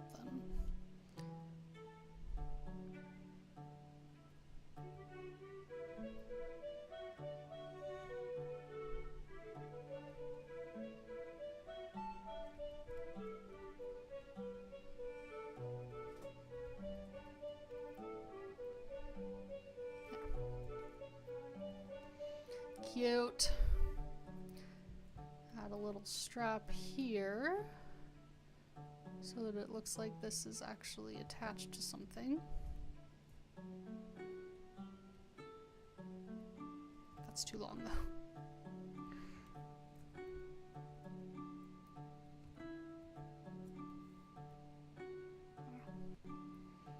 And this is just kind of gonna disappear into the rest of this so that I don't have to think about it.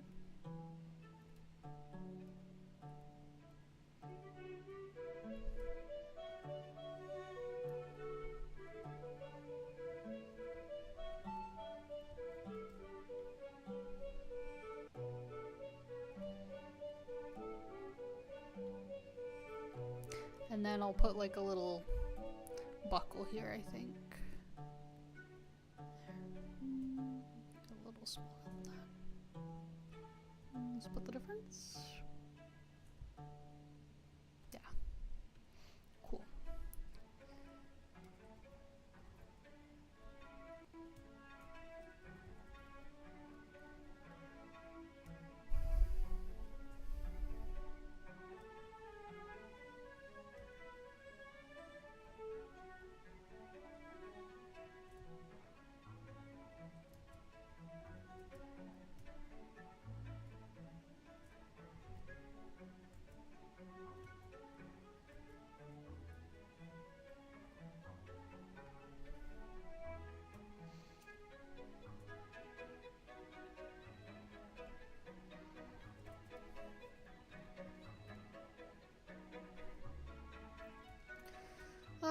How is this gonna be attached here?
Not actually put any metallic components on this guy yet. So let's maybe do like that kind of tarnished gold color. Yeah, that looks good. Okay, and then I'll make just one more little half of the strap coming out here so that it looks like it's just one continuous piece.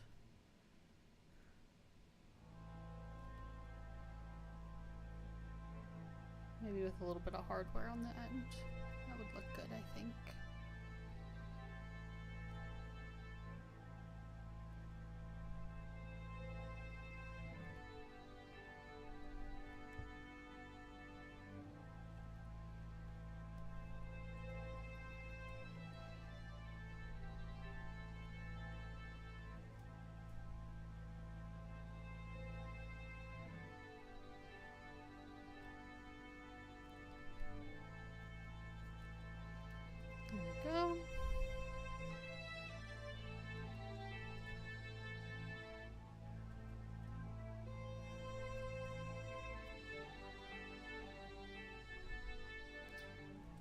drag that in.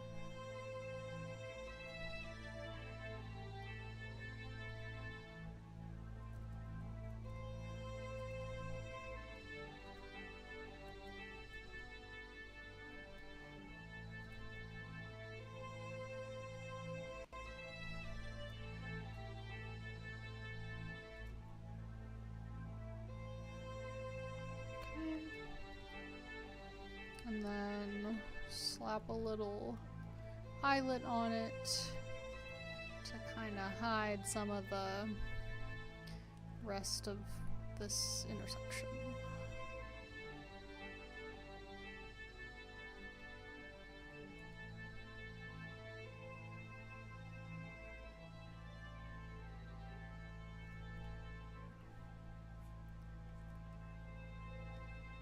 There. That looks pretty good. Do a couple more eyelets here.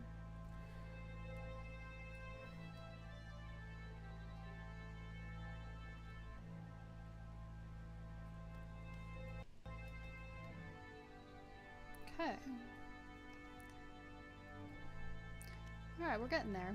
I am gonna take just one little break, like 5 minutes, and then I will be back and we'll finish. I think this model only has maybe 30 minutes left of work on the blockout, so yeah, getting there. But I am gonna take a quick little break and I will be back soon.